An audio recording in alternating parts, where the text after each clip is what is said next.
Is this video game? There's video game. Hello, everybody. Is my microphone? Yes, it is. I have a microphone. We're good. We're live. Can you all talk real quick? Hello. There it is. Talking. Okay. I just wanted to see those beautiful levels. Just see how they went. Have game, have mic, will travel. Got a chat up on the right. We've got the XCOMs. Hello, everybody. This is XCOM 2 War of the Chosen. I'm Steven Strum. I'm joined by one Imran Khan. I am an XCOM. You are an XCOM? I have played this game before. I'm an XCOM. Oh, okay. I thought you were like admitting to something that you didn't include on your resume when you applied for us, because that would have been a conversation for John. No, I'm a current con. Oh, that's true. God damn it. I didn't even think about that. I don't know how that one slipped by the old Oh, gray that's matter. fun. Speaking of fun, Renata Price is here with us. Hi, I'm 2 Renata Price. You're 2 Renata Price? You said we have one Imrat. Stupid. Stop. Don't worry right. about it. Alrighty, alright. Okay, so I'm in here playing XCOM 2 War of the Chosen, a game I have never beaten. I've played many times. I've beaten the original XCOM 2. I've not beaten War of the Chosen, though. I put like 50 hours into it and then just stopped. That was my sort of strategy. Ren, you've also played XCOM 2, like Imran. I have played extensive XCOM 2. I actually got into what's like. Do either of y'all know what the big overhaul mod is? The Long War? Yeah, that Yeah. one. Yeah, Steven poisoned me with that. Is that the thing that like just never ends and is like incredibly stressful? Yeah, that's the one. Okay. And it's the one that's like, it became such a big thing with people who play XCOM religiously that the developer, I want to say, worked with the modders to like integrate it more fully into the game. Yeah, because it includes like full overhauls of various systems. Like the research system's totally overhauled. The like. Oh wait, no, I want it to be on Iron Man. Why wouldn't it let me choose Iron Man? It's a DC stream. We're in, but I don't know if I'm Fucking dreadful. I'm skipping that because I'm gonna bounce out and I'm gonna choose Iron Man, because another thing I've never done in XCOM is I've never completed the game on Iron Man, I don't think. What about you, too? I have the No. Iron Man disease. I've never done Iron Man. Like the initial game was so stressful for me already that I like never bothered to go to harder difficulties. Sure. There was a point where I was having literal nightmares about XCOM. Oh, wow. Whoa, really? Because like I started, so my first XCOM game was War of the Chosen, and this is like I googled it. People were like, "Yeah, go ahead and start War of the Chosen, no problem." It is very overwhelming if you start XCOM like that, and I just have nightmares about like the enemies just taking over my territory and like it was like legitimately stressful in a way that no other game has been, but I was still enjoying it. It was just very affecting. Yeah, I mean, it is like it does like leave an impact. I think especially the first game when it first came out, XCOM Enemy Unknown. That was the first Firaxis one, right? Yes. Like made such an impression on me that I couldn't deal with it. Like I've been talking about this a lot with Subnautica recently because that was a game that I tried tried to chase for years, like tried to find like that kind of experience again and never could, and I've held a very similar thing with XCOM. Stress is usually not a thing I look for in these games, but somehow this game is like it I was surprised by how much it affected me in like very good ways. Right. I usually feel like XCOM for me kind of strikes the same chord as Stephen and I's mutual fave Etrian Odyssey. Imran also a big Etrian Odyssey fan, I think. Oh, I didn't realize. Wow. So you're saying there are 3 perverts on this call. That's good. That's good. That's good to know. 3 people with sick brains. Yeah, 3 monster persons. Yeah. Hold on, sorry. I'm just moving one John Warren into this chat because John wanted in. I already did. Oh, you did? Okay. Yes. So, Steven, I tried to Google how to start Iron Man. Yeah. Because it seems to be... So I Googled select your difficulty, Yeah. uncheck tutorial. Uncheck tutorial. Yes, I think you have to uncheck the tutorial because otherwise they're like, you're not ready. Interesting. I didn't know that. Okay. And then do I just hit next? It seems to be. Because there's all these modifiers. I thought maybe it was in here. Lengthy scheme, double the length of the avatar project. Yeah, that's like makes it easier. Nope. What if I hit next? Okay, enable Iron Man. There we go. Yeah. You just That- have to... That's weird. That's what the weird. fuck? Yeah, I need that to is tell you that's super that. weird. Well, the tutorial, I wanted to include the tutorial for people who had never played this game in case they wanted to see that content, because the tutorial is basically its own story mission. Feed now. Fuzzy Tipsy asks, is there any way to make subtitles bigger? But I don't They're know how tiny. long. No. This game has terrible subtitles. Yeah. This game is pre, like, anybody in game development caring about accessibility. Therapy clinic. Um, Telling the truth. can I jump back to a question Funke asked earlier that I'm curious about? Yeah. Really obvious Steven, do you always play on the hardest difficulty in video games? Not always, no. Also, just a sidebar on that, I just ordered a second monitor today, so I'll be able to read chat myself more easily in the future. But no, I actually very rarely play on the hardest difficulty in any game. It's either normal difficulty or one bump up from normal difficulty, if there's 4. I like one bump up. I got that way because of the original Last of Us.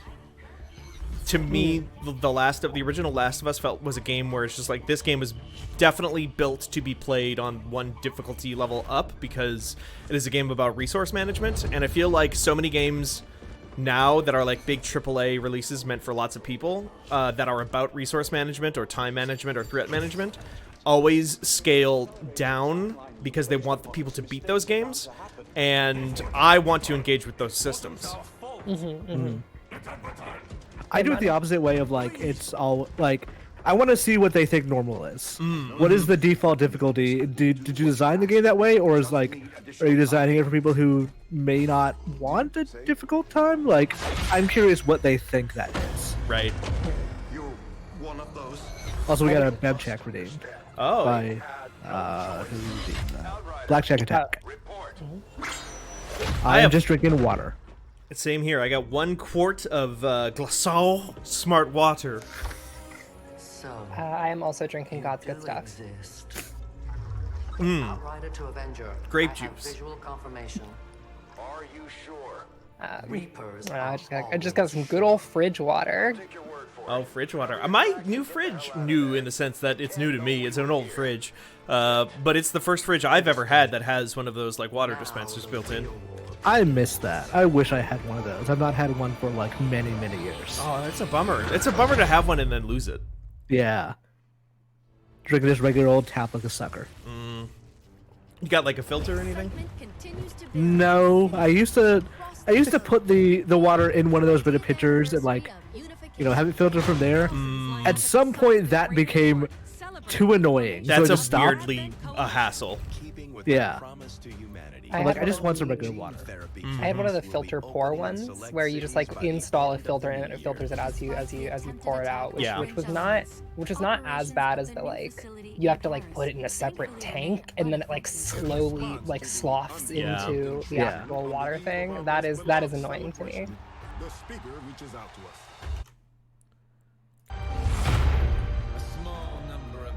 This guy, okay, so all that stuff there at the beginning with the lady in the gas mask, which is Marina Sirtis from Star Wars The Next Generation and Mass Effect, voices that character, because there's just a ton of Star Trek The Next Generation actors in this game now.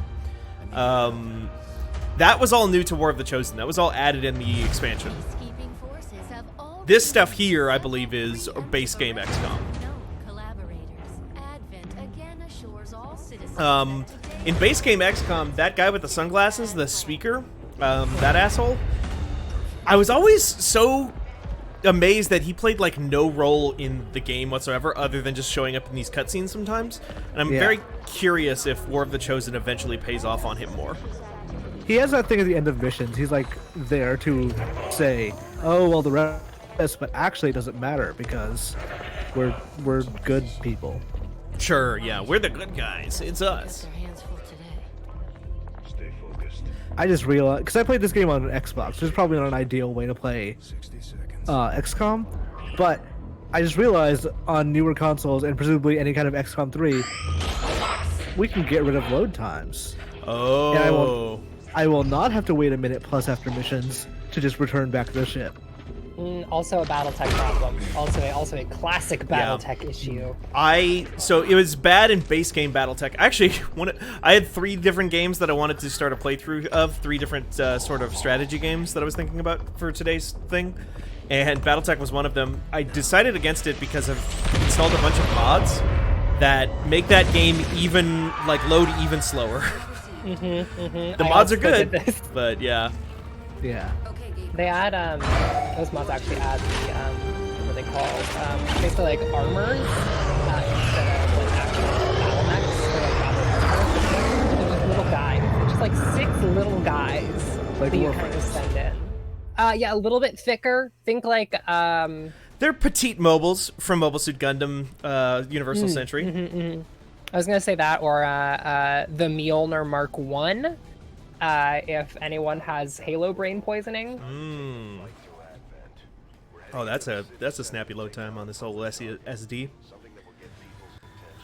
I don't know what is up with the audio mixing in this game, because I feel like the dialogue is like, and then that dropship noise was like. It was, and we might need to bump it down a little bit for chat. Yeah. Let me see if I can maybe adjust the audio specifically. So I just adjusted the master volume. What if I move the master volume up a touch, turn voice volume all the way up, sound effects, music down. There is no... Okay, the sound effects would have probably been covered under that. So let's do that. Does this game have multiplayer?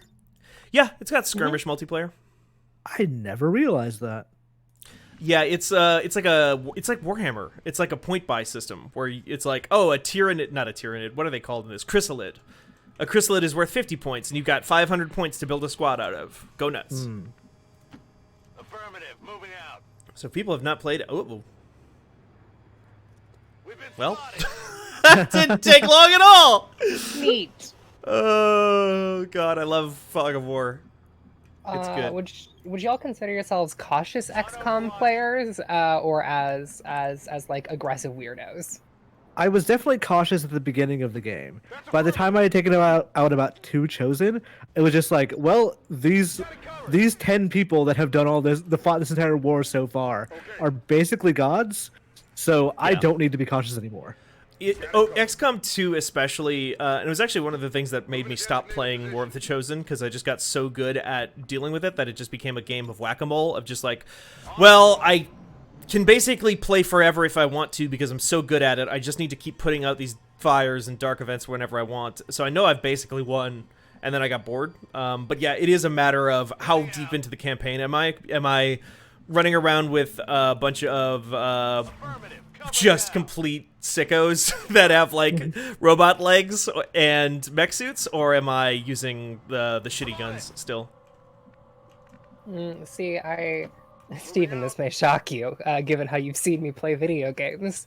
I would say that I am a bit more aggressive with my early game soldiers than most people would probably be. Just because, like, listen, sometimes people need to get shot so other people can have a more interesting narrative arc. Oh, I see. I went through the game losing only 1 person, I think. Wow. No, you say wow. Keep in mind, that was a lot of save scumming. Oh, okay. Well, we ain't But, doing like, none of that here. There was just 1 person that was like, I think it was at the very end of it, like my first battle against a chosen, and it took like 45 minutes to get there, and there was just no way to get around it. So I'm like, Sure. you know what, you die for the cause. It's fine. I thought that was a really cool thing at the end of XCOM 1. So, for some basic background for people out there, this is XCOM 2 War of the Chosen. It's the expanded version of XCOM 2 that came out. That is a lot better than the base game XCOM 2, rather. It takes place after the events of quote-unquote XCOM 1, the first 5 Raxx XCOM. But acknowledges that the bad ending is the canonical ending of that game. So the aliens win in XCOM 1, and now you are dealing with the fallout of that. And it's like 15 years later or something like that. This is like your second in command in that game. This is your Riker character in the first game, Central. At the end of the original XCOM 1, if you won that game and got the good ending, that was, you know, not the canonical one, you had to, like, sacrifice one of your, like, cool-ass guys. You had to, like, sacrifice your last unit, your psychic unit that you used in that game at the very end, which was always a cool twist to me. Should probably want to get into cover.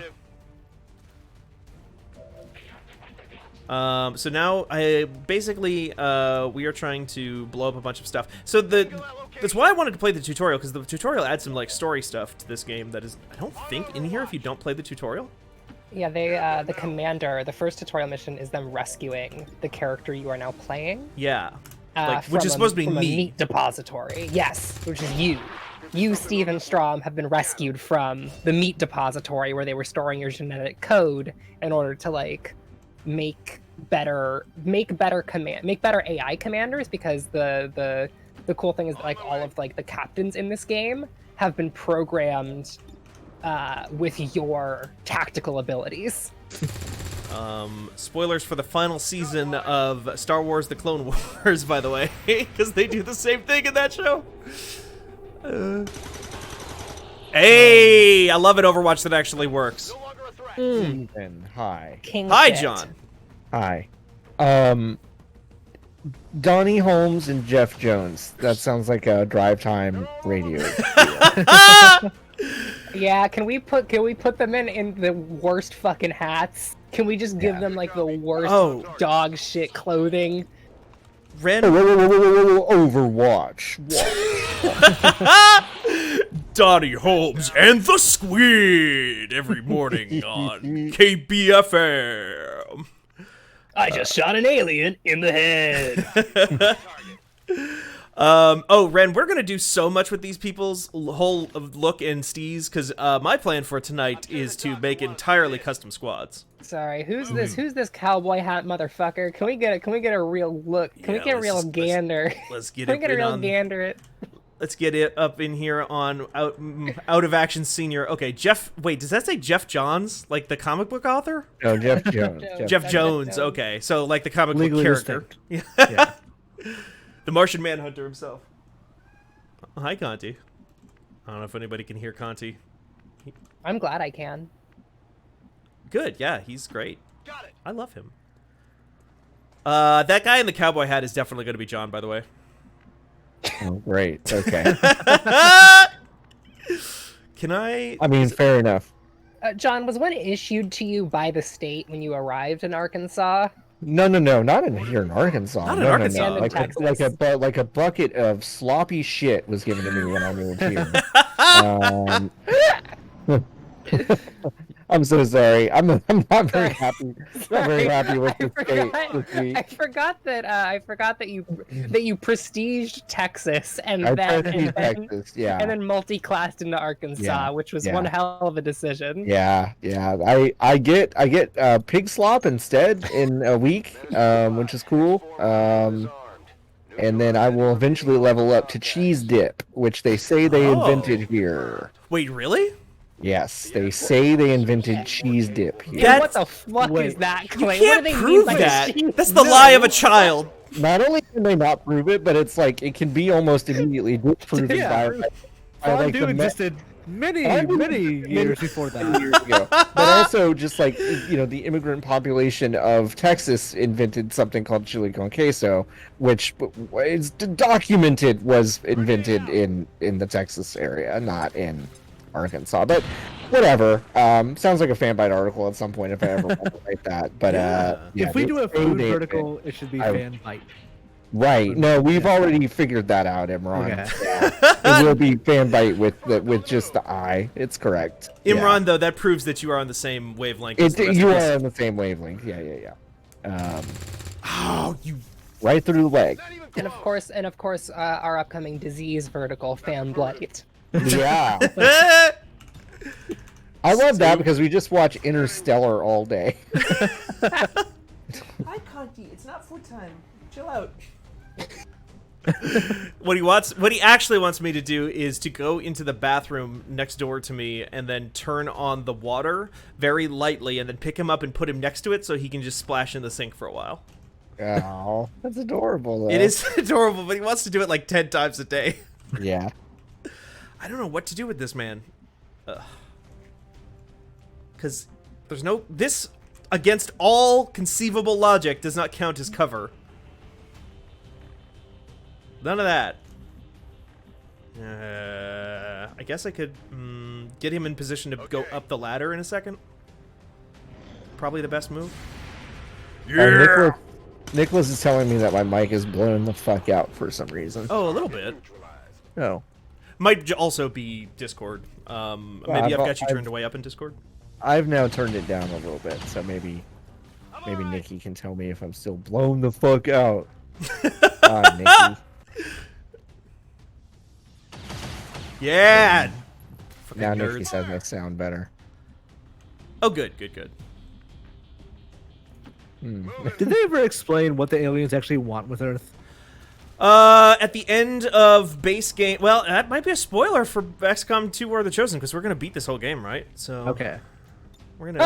I think it is canon in the first game that, like, I mean, the guys you're seeing right here are what they want us for, is because humans are really good at having their genes fucked up. Yeah. Okay. They want to turn them into like weird soldiers. I don't think I paid a whole bunch of attention to the story, but now I remember what they were doing there. Our ability to, like, have our whole shit just ruined, and, like, you know, the sectoid human hybrids that show up here is, like, that was their master plan. Because, Well- oh, sorry, go ahead. Well, I was just gonna say, I know this is spoiling it just a tad, but it's like the snake aliens, the rats on their world are huge, and they're like, what can we do to improve our situation? Like, where are like regular sized rats? And then they found Earth, and they're like, this place is fucking filthy with rats, like easy to eat rats, like Go-Gurt style rats. And then they came here, and that's what they want to do. Hell yeah, that was like clean. Yeah. Oh, that kill, not my description of why the John, that was not clean. bit was tough. Okay, all right. Also, I Okay. love that Jeff Jones just dead now. Just blew up next to his own bomb like a fucking Yeah, dumbass. that was me, by the way. You said Oops. that was gonna be me. John, that bit was a poorly sharpened knife. No, that was good. I love that. No, that's fine. I think Uh, that's what they're doing. They're like, where can we get these tiny rats, please? These rats make none of the rules. Yeah, that's exactly right. snakes don't have a lot of good snack food At options. least it's a stupid fucking joke, and I'm mad at you for it. No, yeah, but that's the thing about XCOM 1 is that all the alien races that you fight, except for the elders, are all basically slaves. Because Just they're like Halo. yes. Well, those are like religious zealots plus some other stuff going on, but in that one, it's like they've gone to other planets. They went to Sectoid Planet and were like, and they fucked them up and then turned them into weird, like genetically modified them into like soldiers for themselves. And they went to Muton Planet and did the same thing. Commander, to the research labs. Love Fallout Shelter. Honestly, Fallout Shelter not doing more of what this game has going on is one of my problems with Fallout Shelter. The rest of the aliens' technology, Commander. Dr. Richard Teigen, Chief Science Officer. I am responsible for That's the Dr. Richard Teigen, Chief Science Officer. as well as the procedure you so recently underwent. He's explaining science to My you. lab, such as it is. I'm not sure. I think his backstory. Well, I know his backstory is that he used to work for the bad guys. While removing you from the alien stasis suit, a device implanted directly in your occipital lobe. Had I access to the equipment available to me during my tenure at Advent, I would already know the precise nature of its function. However, given time and your approval, of course, Commander, I assure you, I will find I think out I would be a bad military leader because I didn't care what they were saying. Like, oh, we don't know if this will be necessary. I'm like, whatever, just do it. We'll see. Get on with it. Let's Yeah. let's just try it. Plug Yeah. it Do your in. science. I'm sure it'll have some application somewhere. All our research. Farewell, Commander. All right, so he's gonna. Oh, well, yeah, game. I'm gonna come back. I just want to get through all the different cutscenes. Populace to migrate to their city centers. With the propaganda I'm a big nerd. Nikki, no. No. No USB in my brain. Brain already does so much shit so good. I ain't fucking no. No. Nah, I would totally just like stick whatever. Oh yeah. Yeah. If it Yeah, gave me like, I'm with you, Imran. yeah, no, even if it was like really basic ass powers, Yeah. like your email comes slightly faster than it would have otherwise. Yeah. What's No, the the? last thing I want is for my email to come directly to my brain. That shit already stresses me the fuck out on my phone. Are you telling me it's gonna be in my occipital cortex? Shut the fuck up. No. But think about this for Imran and I. Okay, we've jacked into the Matrix. Now we can reach a shelf. You know what I mean? Yeah. Like that's like what I want. I want to be like, even if I get email directly into my brain, if I can reach the top shelves and pull down stuff, then great. That's what I want. That's fine. Do I need a stepping stool for my kitchen anymore? No? Then great. Want to do whatever you need to do. It's perfect. Lily Shen, Chief Engineer, at your service. You are probably Sorry, I was in the other room, lifting up an 18-pound baby guessing Central didn't tell you. next to a faucet. He's gone. 18 pounds, huh? He is big. cat. I think I've told this story before, but we specifically adopted Conti because our other cat, Ramba, is such a piece of shit that we wanted a big cat that could, like, kick his ass. Yeah, I know that. I know that idea. We've wanted to get a big dog for Raisinette. Yeah. It could be like, fuck off, Raisinette. This is our shit kicking dog. Right. Well, the problem with that plan, now, John, if you do decide to go down that road, make sure you do like a test run on the animal. Yeah. Because Apparently a lot of people have been doing test runs on animals, I've been reading, which is not good. What? Oh. But a lot of people have been Sweetie. returning their animals that they adopted during the pandemic. Oh, that That's sucks. No. Isn't go that fuck bad? yourself. It's really bad. That's the worst. No. So yeah, we are joking about a test run, even though that is happening more and more in real life, apparently. My test run was just more like a joke on the fact that we adopted Conti to try and make him to try and get him to kick the shit out of Ramba. And Right. despite the fact that he is larger than Ramba, who is also himself a fairly large cat, Conti is a huge weenie. Yeah. And it did Huge nothing. weenie. I do want to point out, Nikki is right. We did develop a new show idea called Dog Flippers, and it's like you go get a dog and adopt it, and it's like it's got a $40 adoption fee. Okay, well, what if you flip that dog and now you sell it for like $65? You know? We actually painted racing stripes on this dog to see if we can up the value real quick. The fucking shitty like Counts Customs custom car show, but for dogs. I don't know why it made me laugh so hard. Just the idea of like a fucking house flipper show, but just all around one dog, all around Nikki's specific dog. It's just We like chromed this dog's femur. You can't see it, but the femur is chrome now. I'm imagining like the logo of like dog flippers like sliding on the screen, and like the dog in the logo physically flips, and like a dollar sign gets shaved into it. Yes, yes, that's great. So Imran, you're hired to do the graphics. It has to be a poodle. It has to be a poodle. Sure. First one. I don't mean to interrupt this Shark Tank session. I'm Okay. sorry. I do want to say though, so this is the moment of truth for me, because this is where I'm going to start deciding who gets to be which character based on, because when you hit promote in XCOM, everybody starts off as a squatty, and they're shit, they suck, they're not good for anything. You level them up once though, and then they get a random class assigned to them. And I think this is going to be the thing that determines their personality and determines who is Nikki, who is John, who is who. And I'm going to start customizing everybody. You can return now to your dog plans. No, it's okay. Whichever one has the lowest mobility, that's me. Just remember that. Okay. I can make you into like a demolitionist. Yeah, just name assign every character based off of our real world disabilities. The one that never shuts the fuck up and sleeps all the time. That one's me. I'm just giving you permission to do that for me. You know. So this one is kind of a hacker type character. That can also heal. They're like a combat medic that can also hack stuff, more or less. Okay. So who does that make me? I have kind of a general idea in mind for each class that goes to certain people, but I don't know who I have for a specialist here. Okay. And we can customize their look completely. In fact, we will be doing that. Right. Well, we can what also is kind of hacking? determine. Oh, go ahead, Ren. Oh, I was gonna say we can also determine like, are we looking at a healing specialist or a hacking specialist? Because those are two different trees, you know, and that's true. two different people. I was gonna say, what is healing hacking besides writing guides? Like That's guide for true. real life. Yes. Okay. So what I'm hearing is, it's order of seniority. This is Dylan. This is Dylan Skiffington of Fanbyte.com. First name. And then we got to decide his nickname too, which is great. I don't think they get one yet. Imagine you are sitting in a resistance base. You have just rescued the commander, the legendary commander of this fucking institution, and then he walks in the room and goes, "Your name is now Guides Editor Dylan Skiffington.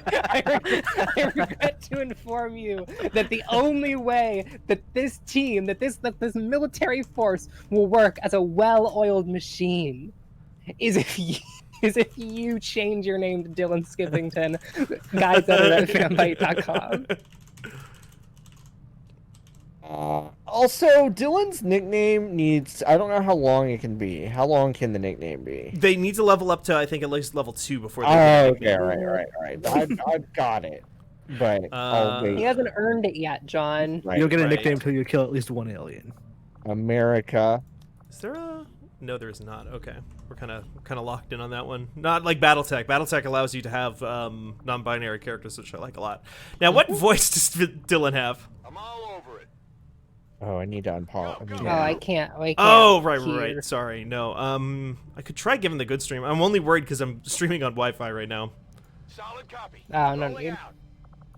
Moving out. I'm all over it. Running. Done for. I'm just gonna go by number. I'm gonna give a Dylan-ish number. Can I get an American English 7? Good to go. Good to go. I can agree with that. Yeah. Attitude. Okay. This is something we can make a choice about. Oh, Dylan, I think, is laid back. Laid back. Yeah, I would say so. Either Yes. laid back or normal, but normal... Normal guy. What is a normal attitude compared to the rest of it? Well, Also, yeah, you can what see the the fuck difference. does it mean to be normal and Fanbyte? There's no human being who works for Fanbyte Media's media division is fucking normal. What?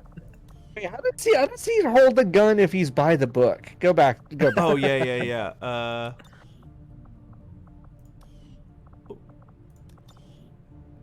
Oh, so just boring. Yeah, Yeah. just He very holds it by the straight. book. Okay. Normal gets a little bit of shake in the hip. By the book, Right. no. Gotcha. No, we got to do laid back. Yeah, I have never in my life seen Dylan upset about anything. Angry, Yeah. like ever. Dylan's pretty unflappable. True. I do got to change. It says country of origin Canada, not Canada, United States. He was born in 2002 though, so that's true. Yeah. Oh Well, boy. okay, Eli does point out a very important thing about all of these characters. Yeah. All of these are Gen Z. Every single character in this game is Gen Z. That's right, motherfuckers. That means it's my time to get to work. Steven, can we do the hair first? Because I really won't be able to tell. Yeah. Yeah, this is also what I Yeah. was thinking. Okay. Okay, that's close. We need long. we need Longer.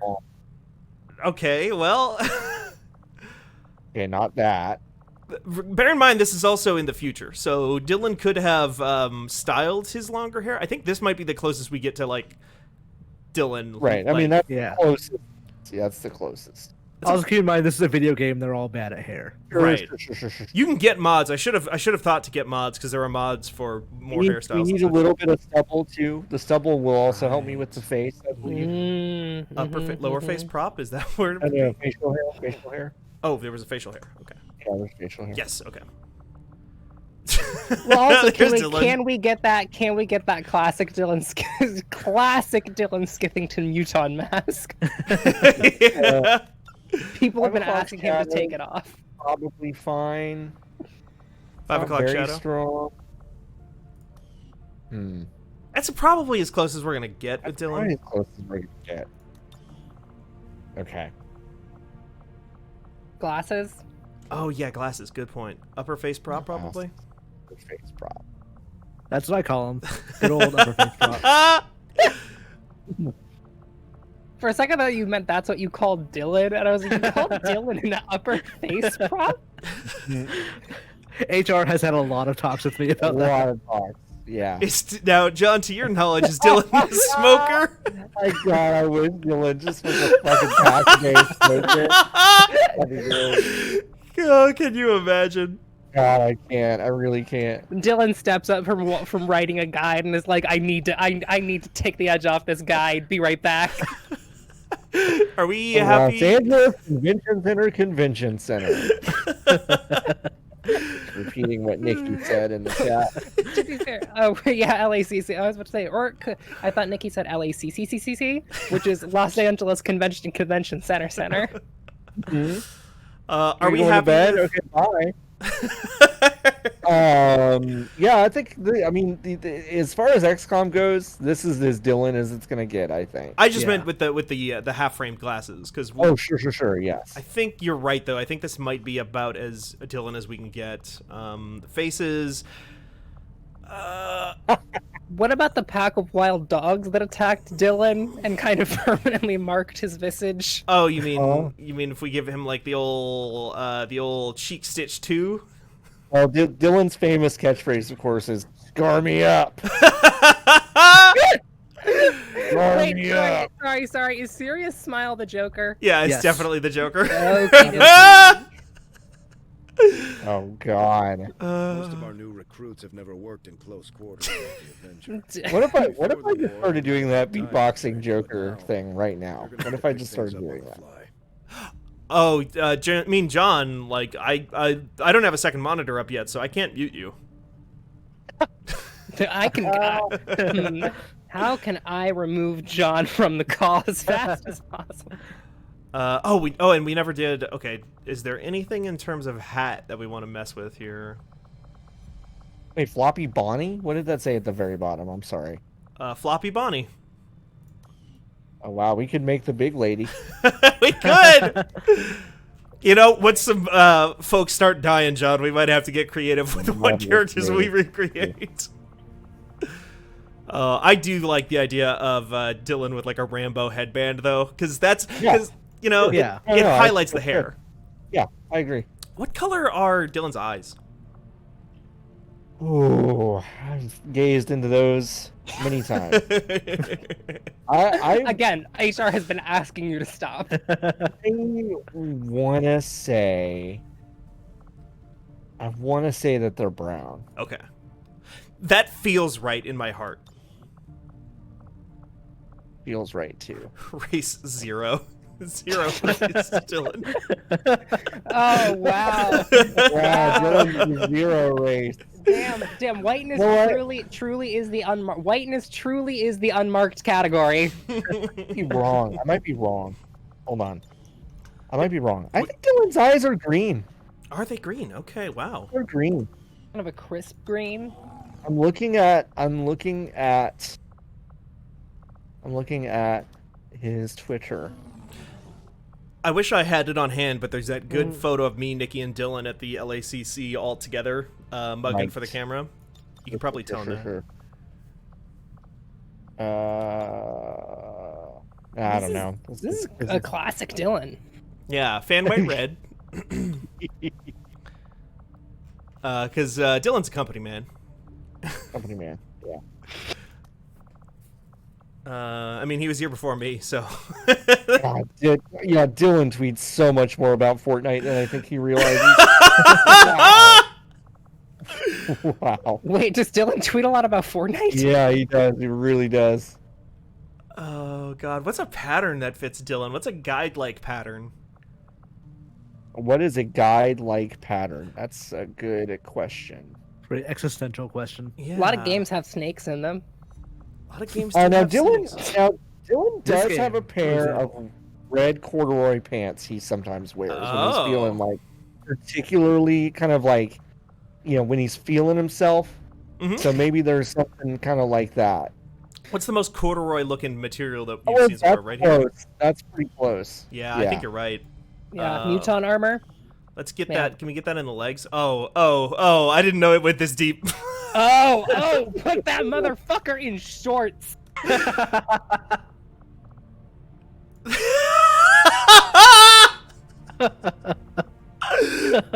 Dylan's famous booty short. No Six Flags for you. Wait, what are these? Can we really look at the torso options real quick? Yes. Do they just let you have a crop top in here? I just need to know for me. Not just for me. I mean, Yeah, they do, baby. Oh, wow. Hell yeah. Oh, so all right. I will say this: the last time, the first time I hung out with Dylan, Dylan was going to the gym a lot. He was working out. He was trying to get bigger, and maybe now he wants to show that off a little bit. Right. In the future, this is him after the gyms have reopened. Yeah, I think you're right. I actually think you're right. And you know what? I can see his wife Maim letting him go out like this. Dylan, as a person who handles guides, he always goes prepared, so he's got some extra ammo there. Sure. And then I think he would have a knuckle duster, just because, again, he wants to keep his options open. Right. Okay. So that's Dylan. That's Dylan right That's there. Dylan. That's Dylan. About 5 minutes ago, I was like, this is a Dylan, I guess. Now I'm like, this is Dylan. This is certainly Dylan. This may be too much Dylan. Save to character pool. Yes. Yeah, Imran. This armor is called the Genshin Impact. Ironic, because that's all fucking Dylan plays now. I mean, hey, he writes some of the absolute best Genshin Impact guides on the internet right now, honestly. Yeah. So, True. All right, we got Dylan there. Okay. Fucking incredible. Next, we got another soldier coming in. We got the heavy. Coalition's experts. The Grenadiers provide heavy ordnance delivery whenever. Who's the real heavy hitter of the Fanbyte staff? If we are going by John's rule of who moves the least, this would be John. Donnie Holmes. Johnny Holmes. No. Who's a heavy hitter? See, I think Danielle should be a ranger, but she does hit heavy. Yes, Danielle should 1000% be a ranger because they're like an up close melee class. Natalie is kind of a bully. That's and true. that I think applies here. Okay. That's true. Natalie kind of has an emotional destructive force to her. Yeah. Okay, so we're gonna have to make some changes here, but to start things off, so we know what we're working with, Natalie Flores. Biography. Dragon Ages Whore. That didn't get the reaction that I thought it was, but that's a thing that she said about herself. I thought you said Dragon Age 4 at some point. Oh no! That is a thing that Natalie is self-described as. So yeah, no, sorry, I kind of zoned out for a second. The funniest tweet I've ever read in my life is Natalie just saying, "I'm Dragon Age's whore" with an exclamation point. I feel like in response to a quote tweet of Jason Schreier, which is maybe my funny. I feel like intense or twitchy are the two. Yeah, you're right. It's one of those. Imran, that is exactly what I was thinking. Thank you for giving it voice. Oh, intense. I think it's intense. I think you're right.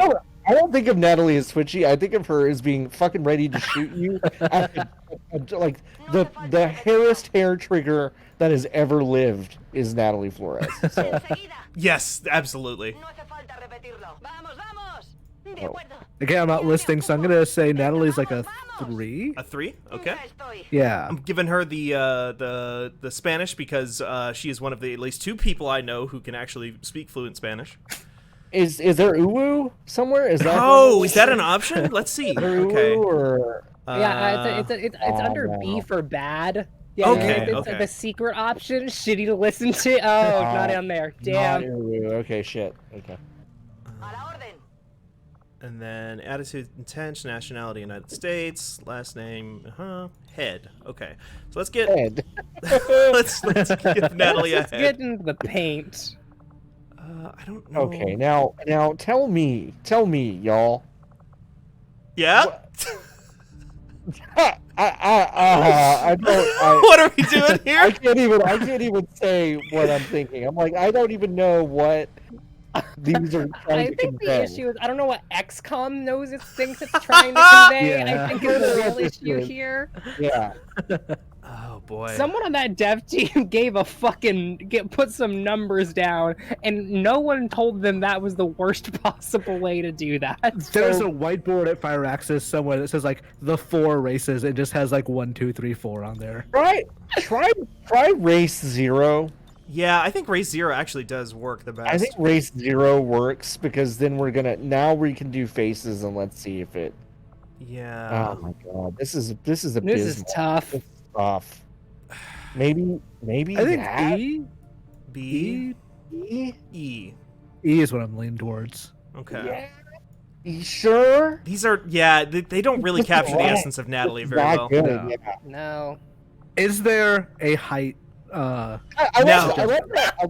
My favorite thing is that the Dylan faces did not convey Dylan at all either. But yeah, here we are being like, Well, which one is the most Natalie? The thing is, Dylan had like another distinctive trait that we could immediately lean on, which was the hair. Short shorts. Oh yeah. Yeah, the short shorts. Yeah.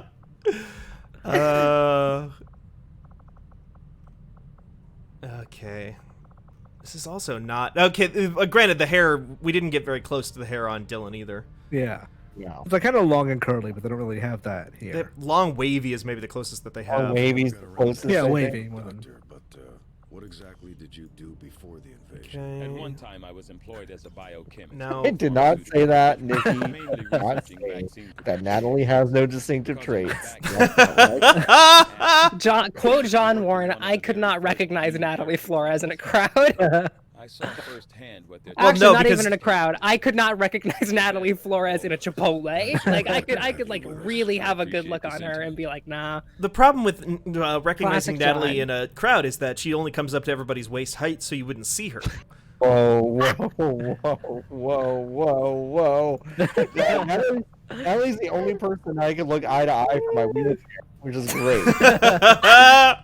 Really great. It's about respect. Oh, Jesus Christ. She's not even here to defend herself. It's really not right. No, she's here. She showed up in chat. Natalie, you're here. We found you. What's going on? Hey, Natalie, we're trying real hard. We're trying real hard with very limited options here, Natalie. Yeah, we're trying to make it Natalie, but it's not really working out super well. I feel like she'd wear the top hat. I The love top that hat is very Hey, good for her. Quick question. What clothing options scream I want a fucking egg? Where did the top hat go? I totally lost it. Oh, there you go. Oh God. Did I lose it again? Did you see it, John? Yeah, I did. I saw it. Where is You it? definitely passed by a couple of times. Oh, Steven, doesn't I have work. no idea how this is happening. Am I just not seeing it? Yeah, like 7 times. What are we looking for? A top Oh, hat? top hat. The one that like Axl Rose would wear. No, sorry. That what's his face would wear. That Slash. Slash Yeah. would wear. Oh, I assume it's part of the Okay. Oh, this. Natalie, we are making Jesus, this is tough. This is a tough every game. Single employee of Fanbyte media is being created in this XCOM game because the reasoning that you're the heavy is that you are, and I quote, emotionally very destructive. It's gonna be great. Okay, lower face prop. In my life, I can't like. Incorrect. I'm gonna fucking pass out. The idea of Natalie running around with a cigarette out of her mouth and this fucking top hat on is the funniest thing I've ever in my life. There's no way Natalie has the lung capacity for a cigarette. That's true. You're right. I'm sorry. I gotta get rid of it. I'm sorry. We'll have to save that for somebody else. It's just Imran. You're right. Is the problem. I'm so excited to see Natalie on the battlefield here. Jesus Christ. Oh yeah, Natalie classic Juggalo. Fucking Finn Balor. Just get a bottle of Faygo in her hand and Yeah. watch her go. I think this is maybe as close as we could possibly get to Natalie in this system. An intense fake drinking. Now we gotta decide. Thank God. Can we change height? Yes. Oh yes. Yeah. Where's height? Set Body? height to no. Well, if we go to character info attitude, is there one that's more hunched over? Okay, I think we actually picked the most hunched over one. Oh no, hard luck is the most hunched over.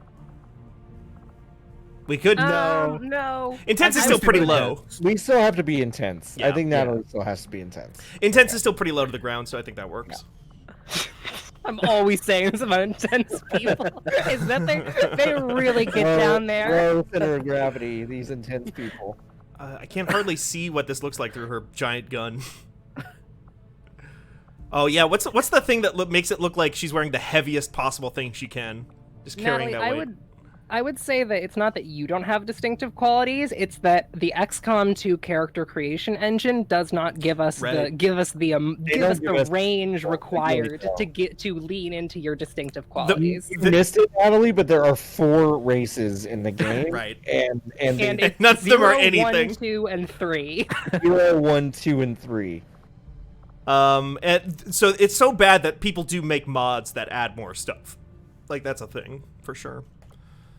Pants, I don't know.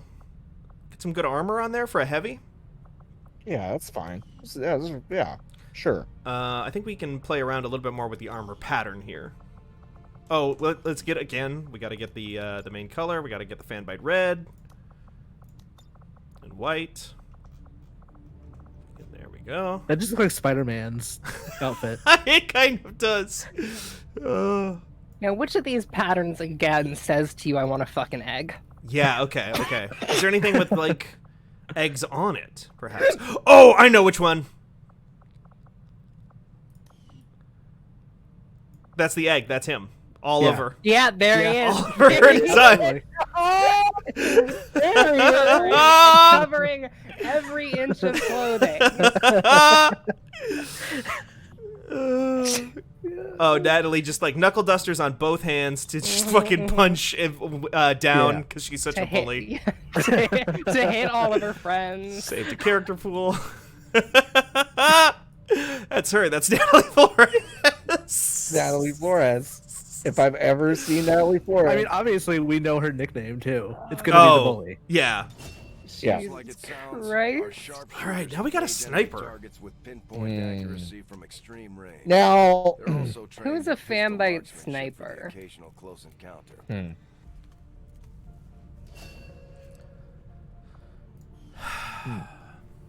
I'm just kind of looking through Slack right now, just being like, who should we do next? People are thinking Merritt. Okay. I'm thinking Merritt. yeah. Merritt did jump to mind. I think I could see that. Well, so now we have to make the fucking Joker. Yep. Yeah, the Joker. Joker. Yeah, girl Joker. Oh my god. God, we can actually. Oh wait, nationality's already Canadian. Oh, perfect. Oh wow, that's perfect. We gotta set that race to 0, huh? Yeah, right. Let's just get that out of the way. I love that race is under head. Head. That's the only place you can find it. Okay. No, they're saying that it's in your head. It's a social construct. Oh, okay. I know Nikki lying in chat saying that they've never seen Merritt before. Which is obviously not true. Oh, let's get the name done. Yeah, gotta be low caps. Oh yeah, it literally doesn't, but I always still do it just out of force of habit. Attitude for Merritt. I'm sorry, Natalie. Classic happy-go-lucky Merritt. Laid back might be Laid right. back kind of feels right to me. It does kind of feel right. Like it's the K-hole vibe, right? Yeah. Like kind of a laid back podcast. Just vibes. Just vibes. Yeah. What? Now it says race gone. Taylor makes a good point. Which is most Joker? Which is most Joker? Which is most Joker? Either like a mix of twitchy and laid back, right? Yeah, exactly. Yeah. Oh, I'm gonna give her UK English actually because she is a dual citizen. Right. Got it covered. Move. What number do we want for Merritt? 1 through 4. Let's go with 2. Yeah, 2 strikes me as right. All right. Laid back British Merritt.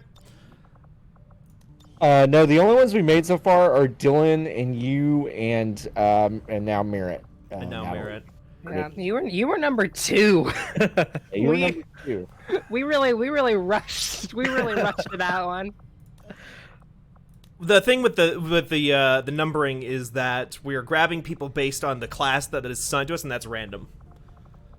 There's not really a lot of long hair options in this. Can we get some insight into or do you want it to be a surprise for who else you've really kind of got locked down in your head, Steven? Oh, I kind of want it to be a surprise. Okay. The one I did admit was Danielle is going to be a ranger for sure. Yes. I don't know what color Merritt's eyes are off the top of my head. Are they like green?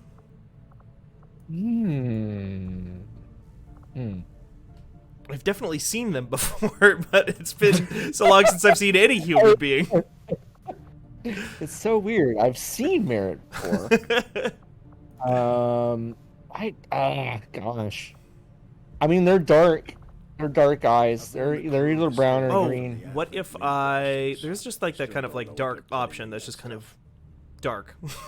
Like just generic dark eyes, you know? Merritt's got like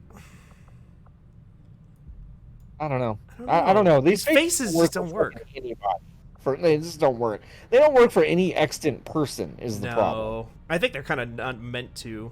Yeah, that's fine. Probably as close as we're gonna get. Probably as we're gonna get. Now for hats, this is where we can really, I think, lean into Merritt's deal. Sure. Right. How do we make the Joker have a hat? Does the Joker ever wear a hat? Okay, well.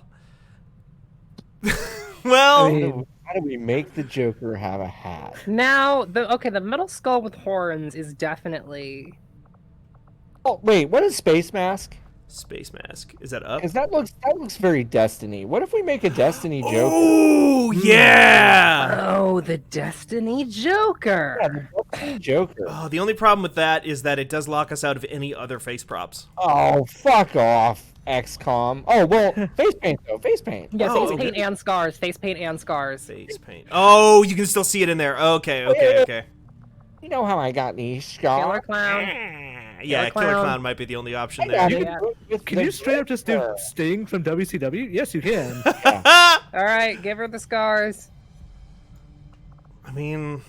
Yep, there we go. Listen, we know that they're there. Yeah. Yeah. Yeah, we do. This one came together real quick. Yeah. Once you figured out Destiny Joker, it's like, okay, that was easy.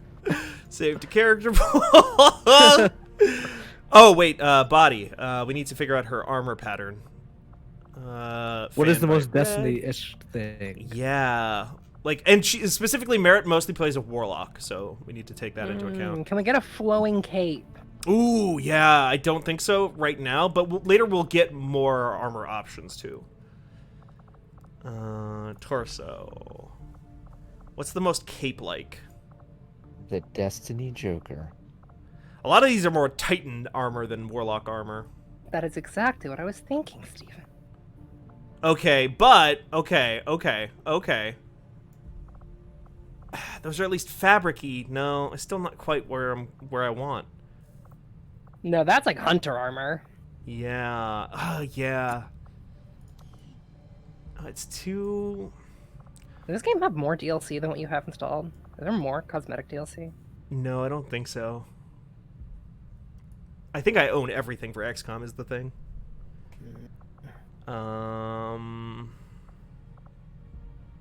Maybe I can add some arms that will look more warlocky. Maybe once we start adding more stuff. Okay. Okay. Definitely. The wraps are very hunter core. Yeah. Arms. Wait, I thought I clicked the thing. Okay. These you say are hunter? Natalie, I also agree that the pants are kind of hot, which is so funny to me. Let's go to war in these. I think those might be DLC. It's randomized right now, I think. So, you said these. I think the thing is, Merritt is a warlock, but we might be locked into just making it as Destiny as possible, whatever we get, you know. Sure. And that is very, very Destiny Hunter looking. Does this override the arms? Okay, what gun pattern says to you this gun has the spirit of a dead child in it? Because that's very Destiny to me. So that's the other thing. Yeah, Merritt is big on shaders in Destiny. How do I? Okay, weapon color. For some reason, I always associate Merritt with purple. I don't know why. Okay, all right. I mean, the Joker's purple. The Joker wears purple. That's true. The Joker wears purple. Viper armor. That's okay. So some of these get pretty Destiny-like in down in here. Alien cell. Yeah. Viper armor. Okay. Yeah. Let's go with this for now. Okay. We'll get some more stuff to customize later as well on that front. So it might really come down to some of that. Armor, legs. I think after Natalie specifically called them out as working, I think we can probably leave the legs. Yeah. Now, Steven, do we want to do some mod research for next time so we come in with a more full kit? I was thinking that. What if I installed a bunch of cosmetic mods so that we can just retool everybody next week? Maybe that's a good idea. Yeah. But okay, now Natalie wants either Imran or me created next, but it kind of depends on who we. All right, so Ranger serves as our primary Ranger is Danielle. capable of moving Okay, but we can have because there's only 4 classes, I think, so we're gonna have to have some doubles up. Okay. So Danielle can be a ranger. She does not have to be this ranger. Okay. Who else is Ranger-esque on the Fanbyte staff?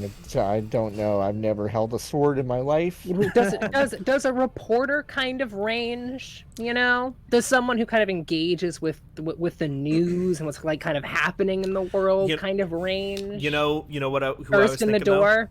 About? You know who I'm thinking. You know who I think would, out of everybody on staff, look the most natural holding a sword?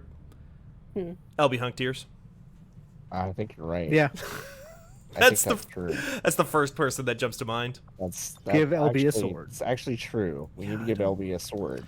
This is also where it's going to get tricky, especially once especially on Fanbyte.com, in terms of body types and gender. I wish they had more options here, huh? We definitely need some mods. I think we do need some mods.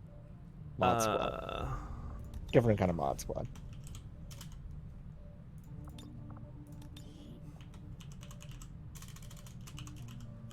But we'll do the best we can with what we've got for now. Yeah, well, that's fine. LB is solidly built. Yes.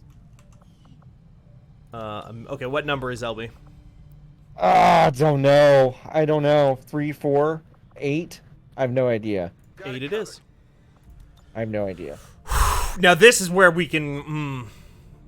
Now Nikki pointed out that LB was born a few days before 9/11. Oh, okay. A few days before 9/11. Now, Nikki, what year do you think 9/11 happened?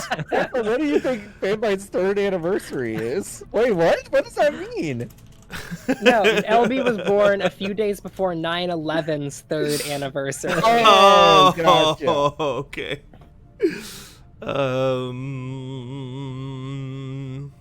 LB. A 9/11, not the 9/11.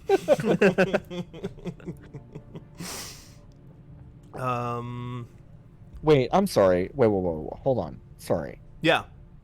Did you change it to the streets or did it I changed it to the street. Oh, okay. I thought I thought they slapped that on this guy, and I was like, the only black character we've seen so far. What are you doing, XCOM? What are you doing? No. We're gonna change this guy's look. That's an unfortunate mistake on my part, but LB is from the streets, in my opinion. Okay, yeah, that's fine. Or no, you know what? Actually, fits LB really well.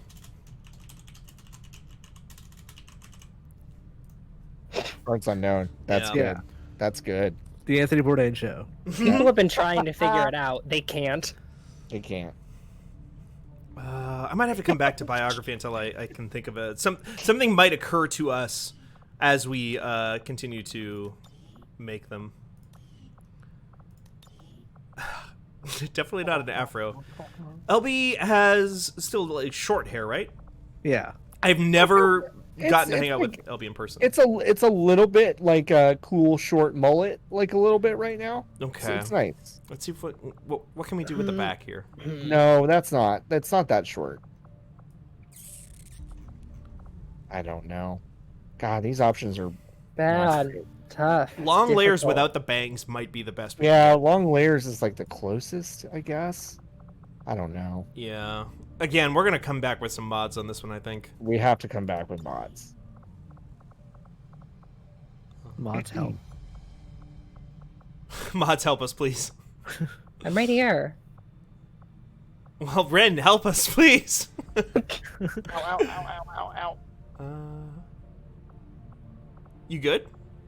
Oh, yeah. I got my fingers stuck between my the 2 mic arm. John, for a second you sounded exactly like Taylor, and I when you said ow, and I thought that Taylor had somehow hijacked the call when everyone said mods help. That was very funny to me.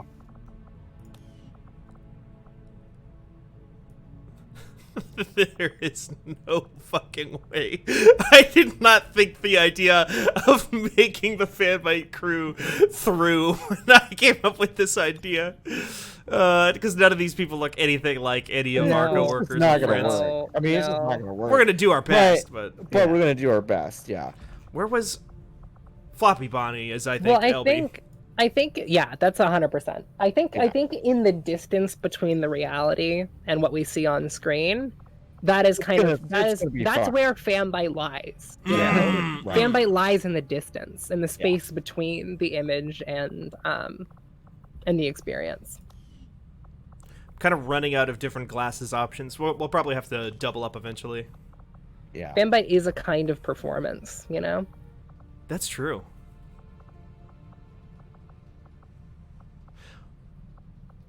LB does not smoke, right? LB used to smoke, but does not smoke anymore. Okay. LB I don't know if there's been anyone that has smoked in high school more than LB smoked in high school. Just like the epitome of person who smoked in high school. Just like one per tooth. You know, just like mouthful of 34 cigarettes. Yeah, that makes sense. I know this because now that you say that, because LB has multiple times discussed how they used to smoke behind the bleachers to like impress girls. Yeah, exactly. Yeah. Something about LB just like screams. Not in the sense that LB, like, that they remind me of Jimmy Buffett as a person, but No, I see what you're saying. No, I agree. there I is a Jimmy Buffett like quality to their world sort of vibe. I love how low-key dangerous the stream is. I know. It just starts to just be like what Steven admits they think about everyone on staff. Jimmy Buffett vibe. Natalie has no discerning features other than short. Oh God. I mean, yeah, I could see this. This is good, especially the pattern on the hat for sure. I think the pants will do a lot. Pants and torso can there's a lot to do in the space. Oh, Nikki wondering, Ren, I need you to tell me right now, how many teeth do you think people have? I believe in the mouth there are 32, 34 teeth.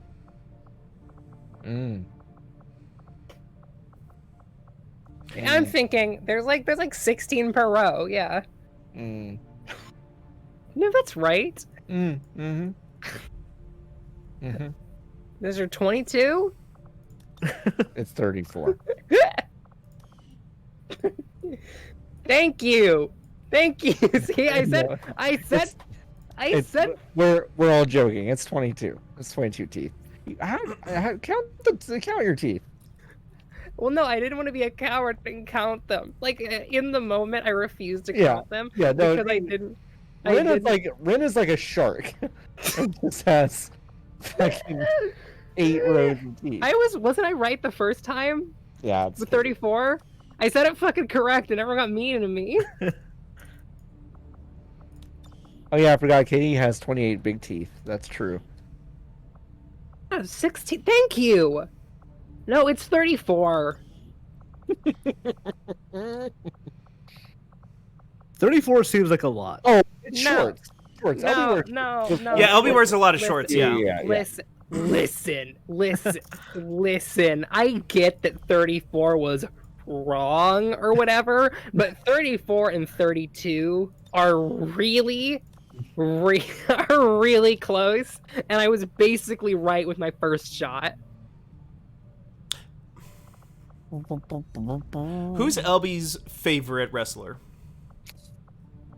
Favorite? Oh gosh, it's been several. You know, fuck you guys. If you're gonna give me shit over it not being quadrants, fine. I say 36. Fuck you.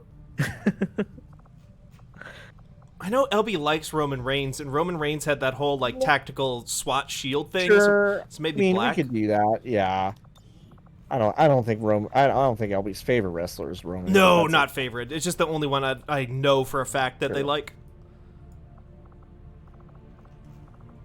It's probably Hiroshi Tanahashi is probably the actual favorite. What color did he wear? A trunks, a singlet? Hiroshi Tanahashi? Yeah. Kind of a big multicolored pattern thing, so it's fine. Shoot. Red and white are usually in that, but we can't do multiple colors here, so it's fine. We'll do the best we can. Yeah, it's fine.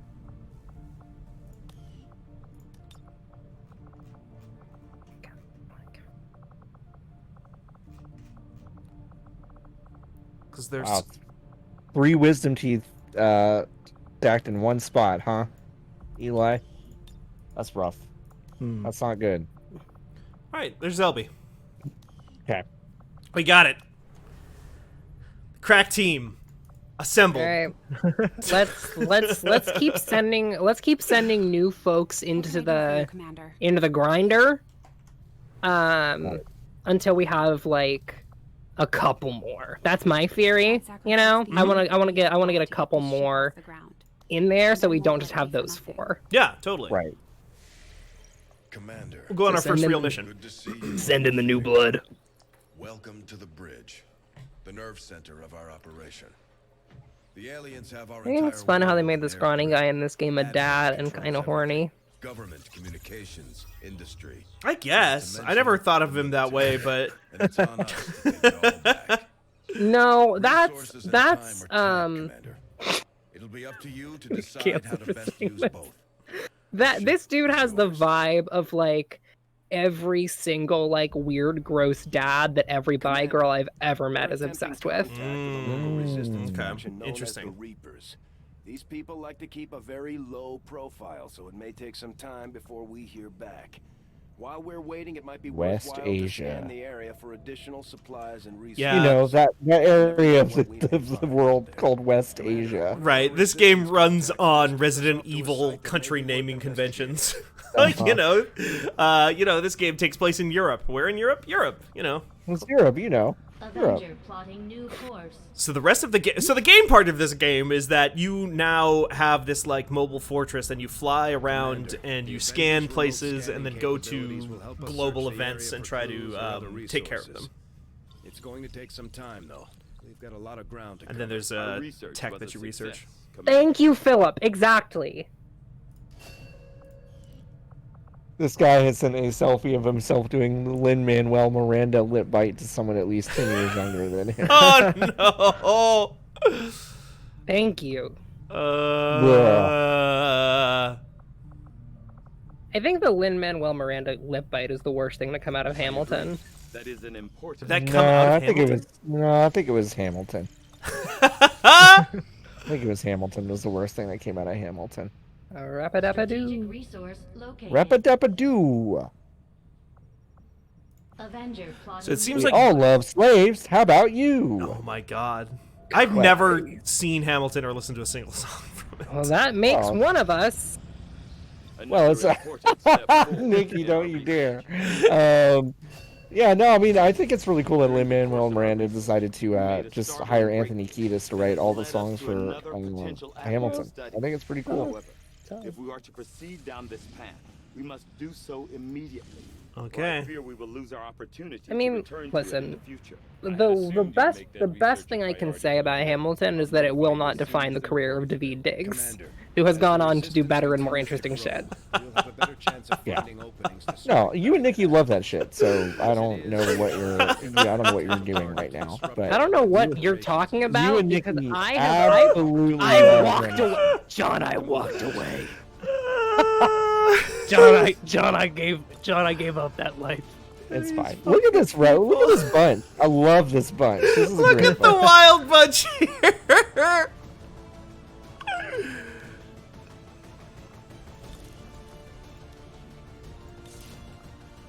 Oh my god, okay. Natalie's like, welcome to the jungle! Alright, wait, are we sending in this crew, or are we gonna send in some new blood? Oh, you want... kind of... Oh, yeah! Yeah, okay. I'm saying that we kind of throw us into the meat grinder to get more of us in there. Yeah, that makes sense, We definitely should do that. Let me... How do you fucking... It has been years. It's on there. You just click remove. Hey, Natalie, I'm really sorry about this, but out of that group, your character is the closest that I recognize as Natalie. I'll just say that. I think it's mostly just like kind of how intense and like ready to shoot you are. I think that's really it. It's that. No, it's the remove button. Remove. Right. Okay. Under edit, yeah. So let's get some new blood in here. Not use any of our good soldiers. No. No, these... You can't say you look the most clownish, Natalie, when there's an actual clown. Yeah. There's a literal clown, Natalie! The Joker's there! The Joker's there. The clown prince of crime is there. I'm sorry, Natalie, there was literally a clown. I don't mean to bully. Hillary Clinton-ass Joker over there, and you're saying... Stupid. Hillary Clinton. No, they all need grenades. These idiots don't need armor. look at those dual ponytails. Well, guess we're going off to our deaths. Bye. Oops. The intern does start in the next... I'm so excited. I'm so excited for Janae to start. Hey, Janae's cool. Yeah, Janae is cool. The new intern's very, very sweet, and I'm very excited to see what she does. I think she's neat. She's neat. Oh wow, we got a real bike on this one. Sorry. All right. Take out any hostile targets nearby. Secure the AO and protect that device. Hostile forces are already... Oh, it's a defense mission too. This is gonna go great for these this nerds. is this is one of the ones where you have to be really aggro. Yeah. Mhm. Okay. Well. Oh my god, right, Natalie? Understood. Moving out. Moving to Overwatch. I'm so excited to undermine our bosses in front of her. Huh. Okay, that's interesting, Natalie. Now, how often do you think would you say you do that now? No, it's okay, Natalie. I agree. I'm also excited for this. Well, Fuck it. Will do. These people are meat. These people are meat. Jesus. We got a All the sectoid time, up in huh? here. Hey, asshole! I haven't even gotten close to you yet. all right, go ahead, Natalie. I dare you to up the ante and start undermining me more. Let's see how that works out for you. I love this escalation of bullying back and forth between the two of you. Double time. Have I told you guys yet about Natalie's views on sibling relationships that came up on the podcast today? Oh no! So we were talking about the father near versus brother near thing, and I was saying one of the things about father near was that you have an obligation to help your kid. Like I think that's a more interesting dynamic. But with you're born into a family, that's not really the same thing. Natalie's position is the brother can walk away from the sister at any time. It's totally fine to abandon your younger sibling. This is, I think, her only child brain seems to think you can just. Whoa! No, I'm with Nikki and Natalie. Natalie's right. Like just cause like the blood shit. No, like you can if you have like a shit sibling, you can drop that motherfucker like a pin. Get the. We're not talking about a toxic sibling. We're talking about like, oh, she's being eaten by wolves. I'm just gonna walk away right now. Right? Yeah. No one's gonna say that. Well, Ren, you've been on podcasts with Nikki Grayson before. Yeah, Nikki Grayson would absolutely. Yeah. Nikki. Well, yeah. Nikki described his bird killing fetish live on pod. Live on pod, and also has said to Katie, "You're only alive because I let you live," which is so fucking dark, Nikki. It's so dark. And okay, all right. Let me be clear. Let me stand in defense of my best friend Nicholas Grayson. I will stand in their defense in this moment. They didn't say you're only alive because I let you.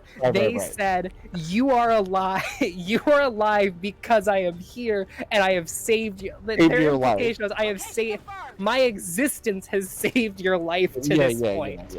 Yeah. To be clear, yes, that's true. I don't like to be clear because it's way funnier just to say it the way I did it. But yeah, in Nikki's defense, that's what they said.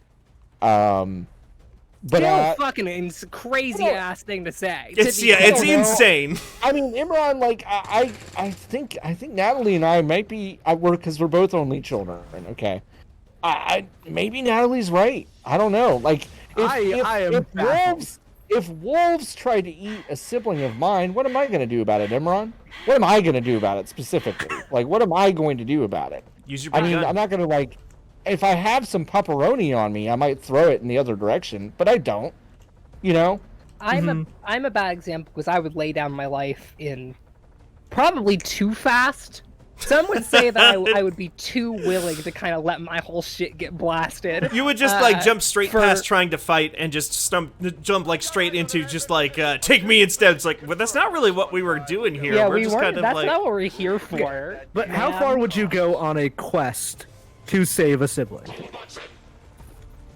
For Natalie, the answer is none. Yeah, no. Natalie's Natalie found it admirable for Nier to go on a quest for a sibling.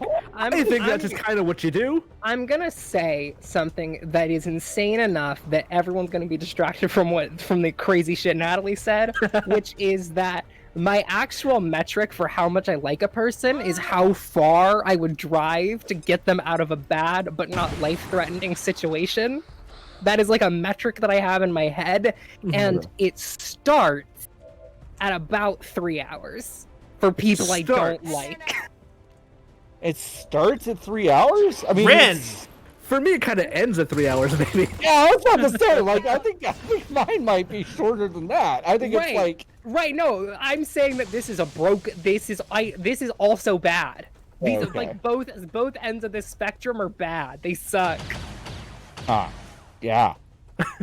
Wow.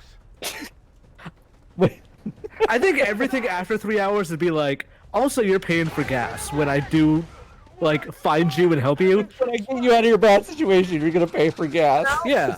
We know who that person wasn't. That person got fucking murked. So They're still alive. I can save them if I want. clearly not a member of Fanbyte Media, or they would be alive right now. Right.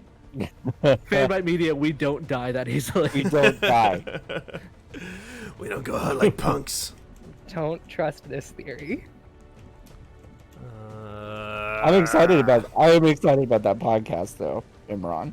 I'm excited to listen to it and hear how deep the Natalie stuff goes. So she said it once, and I like let it go, and then she said it like 2 or 3 more times. I'm like, Natalie, I gotta like intervene at some point here. Sorry. Whoa. Nah, listen, Natalie, I adore you. I care about you very much. If you said that shit multiple times with your chest, now I think you're in the wrong. Yeah, I love that. She's like, no, I don't think you're understanding what I'm saying, so I'm gonna say it one more time. Moving out. Wait, your sibling and your mom. Your mama, you can just fuck off and it's fine. Fine? What? What are you talking about? Yo, what the fuck are you talking about? No! You can't! The alien's mad at you that you shot. I mean, shot the alien. He don't like it. Are you saying that you can... Okay, your sibling... Your sibling ain't your mama. What? Oh, okay, your sibling ain't your mama. You can just fuck off and it's fine. So... You're saying you can't fuck off with your mom? No, you... No, I just think say like the sibling you can just fuck off because your sibling is not your mom. A mom would Right. be more important, is what Natalie is saying. Yeah. Right, that's what I'm saying, that you would not fuck off for your mom. Right. Right. Or if you were the mom, you were not allowed to fuck off. I think you can fuck off for a mom. Now, Natalie, on Mother's Day, when like a lot of people write those thoughtful posts about like, hey, some people don't have like great relationships with their mom, or like the mom isn't in the picture. Do you sit there and you're like, couldn't be me? Like, that's kind of like your overall like vibe about this.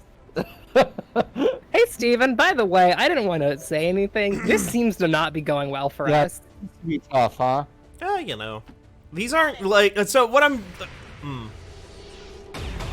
Okay. Now this seems tough. What now, I'm what's happening discovering on screen seems. Oh no, missed. That's good. What I'm discovering is that the game did not want me to not have my good units on the first mission. We might have to make like some mixed groups here. Yeah, I was thinking that Right. same thing. I'd like maybe put in like 2 ringers and then 2 nerds. Yeah, I also It's a 2 nerds. you fucking dumbasses. Just Sundays on CBS. And the nerds are the people who don't work at Fanbyte, which is the interesting thing to me. Yeah, that's the interesting thing. Yeah, all the techies, geeks, and enthusiasts work somewhere else. Right, exactly. Mm-hmm. Wait, I just don't speak and respect the people I don't bully. I think Natalie's phone is betraying her a lot.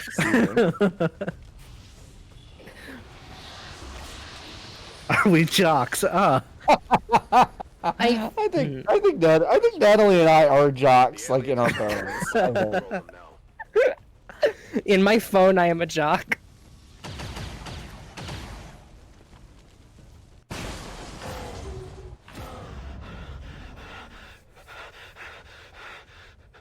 So I kind of textually sibling shit always more interesting to me. I think parent-child was a lot more interesting 10 years ago than it is now because it's been done to death. It has been done with that. Yeah. We've seen a lot of dads recently. 100%. You're not wrong.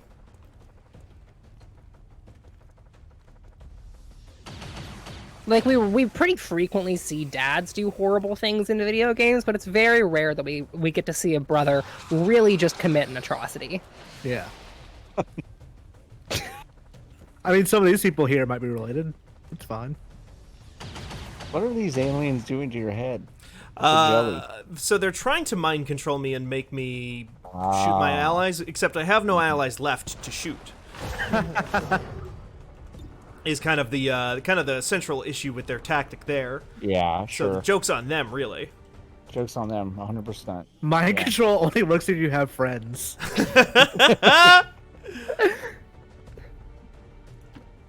This is why I'm forgot about that Overwatch. anti-friendship and pro-tankership. Well, okay. What? Ow. So, oh, wait, was that a mission called Operation Parent damn. Trap? Sorry. Hit the pause button real quick. When we get out, I do need to know if this was called Operation Parent Trap. Operation Swamp Wagon. Hey, Ren, how'd you misread that so bad? I think I saw Protect Device. Oh. So what we did there, what happened on that mission was we gathered a lot of valuable data. That's really my favorite Lindsay Lohan movie is Swamp Wagon. I think that's like Just ask Advent's propaganda machine. I say it's time we turn it against them. By spreading the word of our soldiers' This has been a very raucous and rip-roaring stream. Yeah.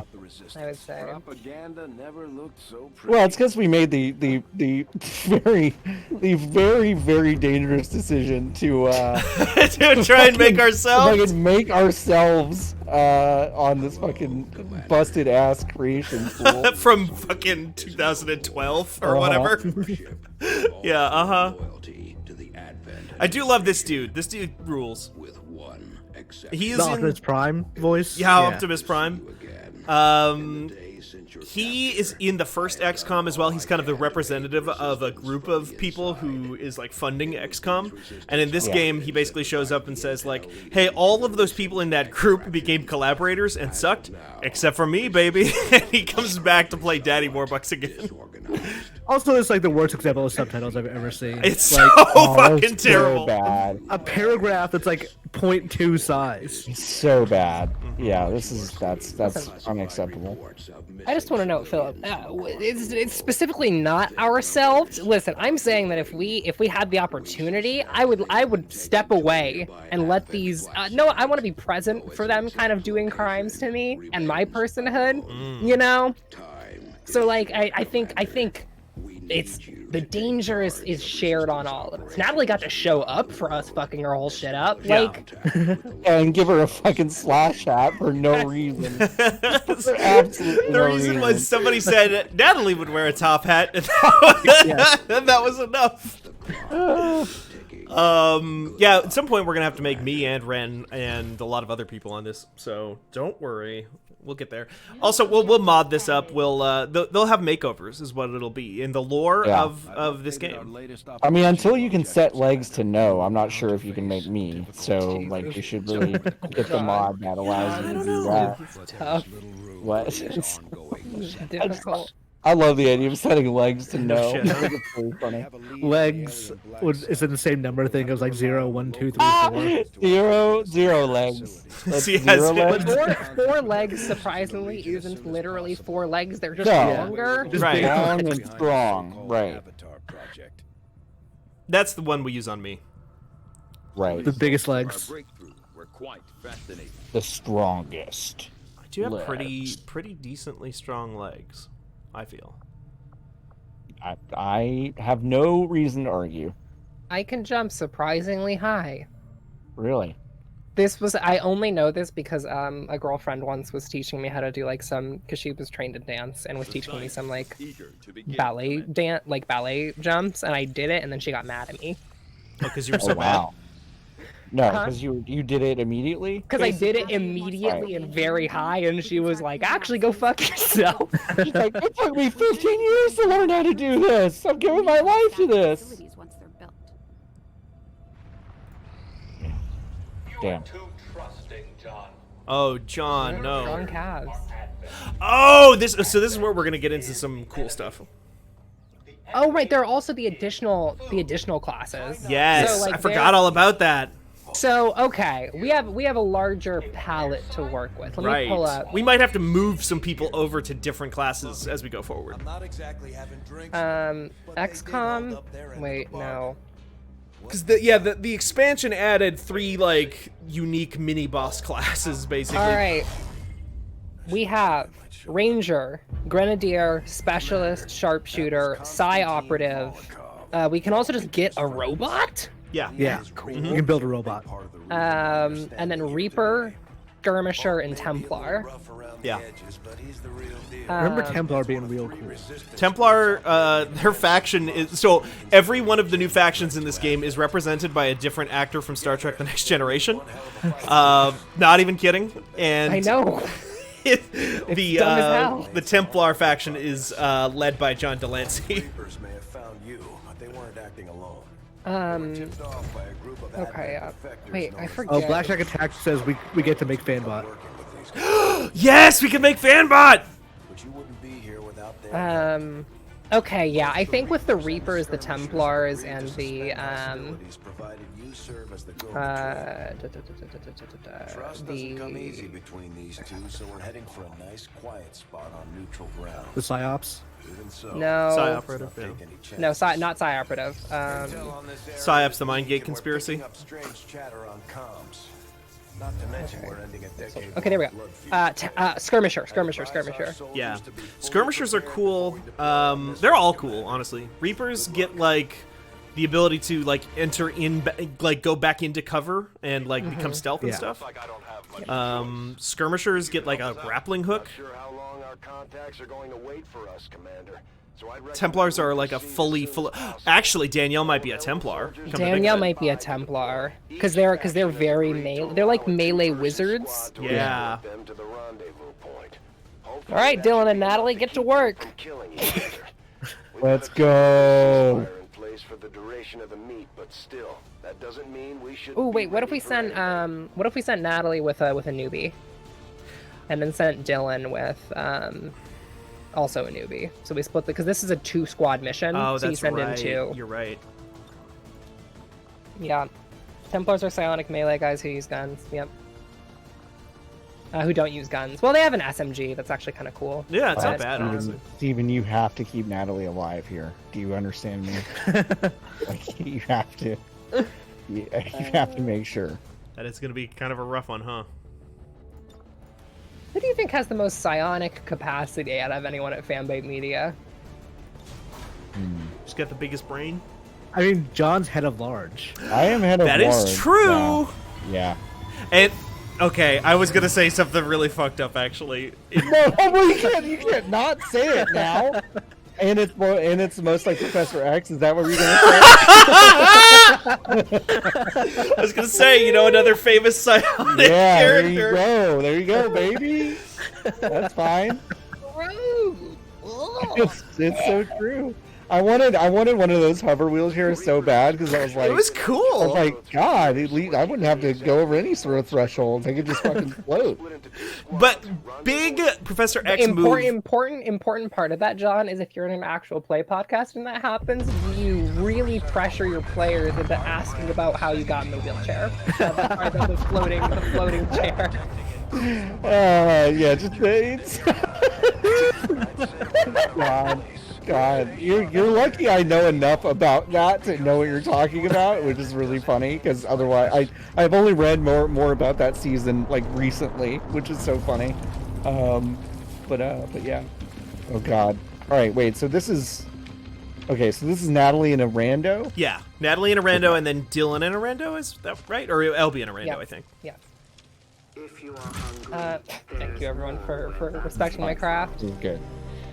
This woman likes women. Aggressive reflexes. This is Deanna Troi from Star Trek: The Next Generation. It's Marina Sirtis in that mask. Oh wow, really? Yeah. Safe here. And her faction leader is Jonathan Frakes. More so. Oh wow. The faction that I'm about to meet is led by Michael Dorn. See if Oh wow. So they just kind of went for it, huh? They really did. So this is actually also a Gargoyles reunion. That's game. also true now that you mention that. we must move quickly. Because she was Desdemona in Gargoyles and Jonathan Frakes was Xanatos. Oh yeah, someone points out that we haven't pointed out the fact that the Reapers do eat the aliens. Yeah, they eat aliens. They're like the Drifter. Uploading the coordinates to the rendezvous. I think things should go okay for my squad here, though, because I get like a cool like lady unit throughout this fight. It's kind of a tutorial-esque thing, because they're trying to introduce you to the new factions. Death squads wiped out entire camps. I can't wait. I can't wait for Natalie to do her thing here. The Reapers eat aliens. The Skirmishers are aliens. They're like the they're alien hybrids. Yeah, they're Advent. Yeah. They're basically people who quit Advent. That is their. They broke the like slave mind control. And then they were like, "I'm half human. This sucks." XCOM has to offer. Which is something that they lean way into in XCOM Chimera Squad. That whole game is like about that. My watch begins. Boy, I think the one thing about XCOM Chimera Squad that eventually like made me jump off of it is just it got really easy, just because your squads are like so fucking powerful. Dormant all these years.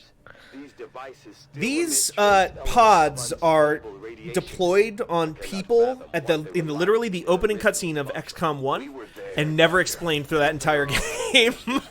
They just like literally the first thing that happens is these aliens drop these like fucking pods in the world and like this green goo starts coming out, and then they never address that in that whole game. And then in this game, in this expansion, they finally explain what those fucking pods are. It's incredible.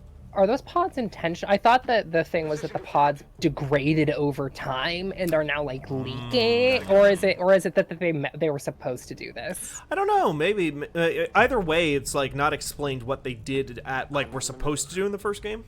Either way, I like the idea of them like basically being like alien toxic waste because someone fucked up and they just didn't pick them up later, and we're like, oh god, oh we were supposed to pick that shit up. Oof.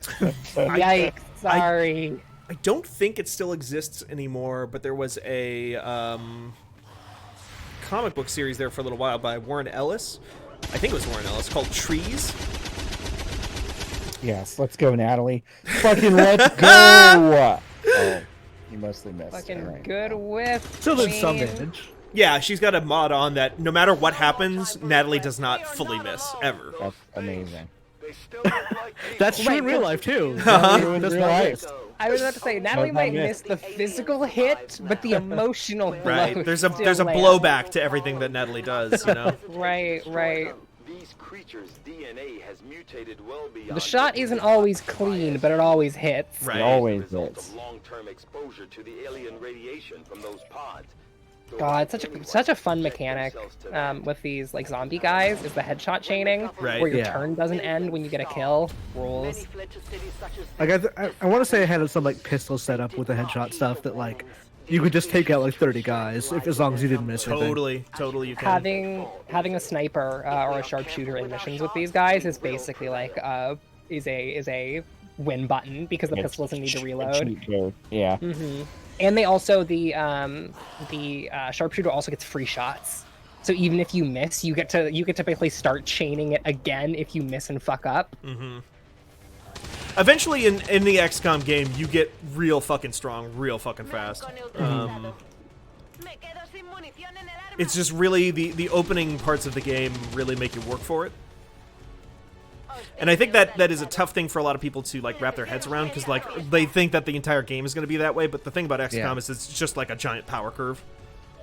Yeah, I remember when I was looking for that tweet I posted in the Slack channel today, I found tweets of me saying like, yeah, I'm not going to finish this game. I'm just trying it out for a little bit. And then I ended up playing like the entire thing because it's like, it goes so far downhill in terms of difficulty as the game progresses. Right. Yeah. As you order, Commander. Especially once you get like the other armor types. I think like getting the other alternate armor is like the key. Is like that is like the turning point is once you're actually like making decisions, capital D decisions about what you're giving people. Then it's like, okay, cool. Now I can do business. The Alien King stuff too is really good for that because that like gives you unique armor that's like you only get one piece of like snake armor, and that has unique abilities on it that no other unit in the game will be able to have as long as they're wearing it. And there's like there's a snake, there's like an Archon, there's some other ones too, but I forget exactly what they all are. But there was a bunch of DLC for the original base XCOM 2 where it's basically these like super bosses that show up on missions and then you damage them but you never kill them, but the next time you go into a mission all the damage you did to them in the previous mission stays, so you're like whittling them down across multiple missions and then you get to wear their skin. Different from the Chosen? These are different from the Chosen, yeah. Okay, got it. These are called the Alien Kings. So that was kind of their first pass at the idea of the Chosen, It's and we're 100% then like, that, yeah. Got it. Do we have that turned on?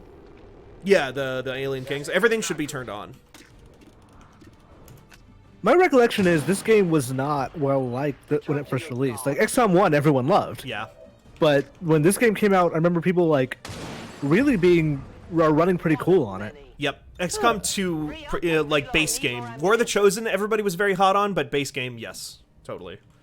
It was a mix of people not quite liking some of the like metagame changes that they had made, and also XCOM 2 at launch was super buggy. So it was like, God, Blackjack Attack, bringing up codename Steam. Oh my god. oh boy, yeah.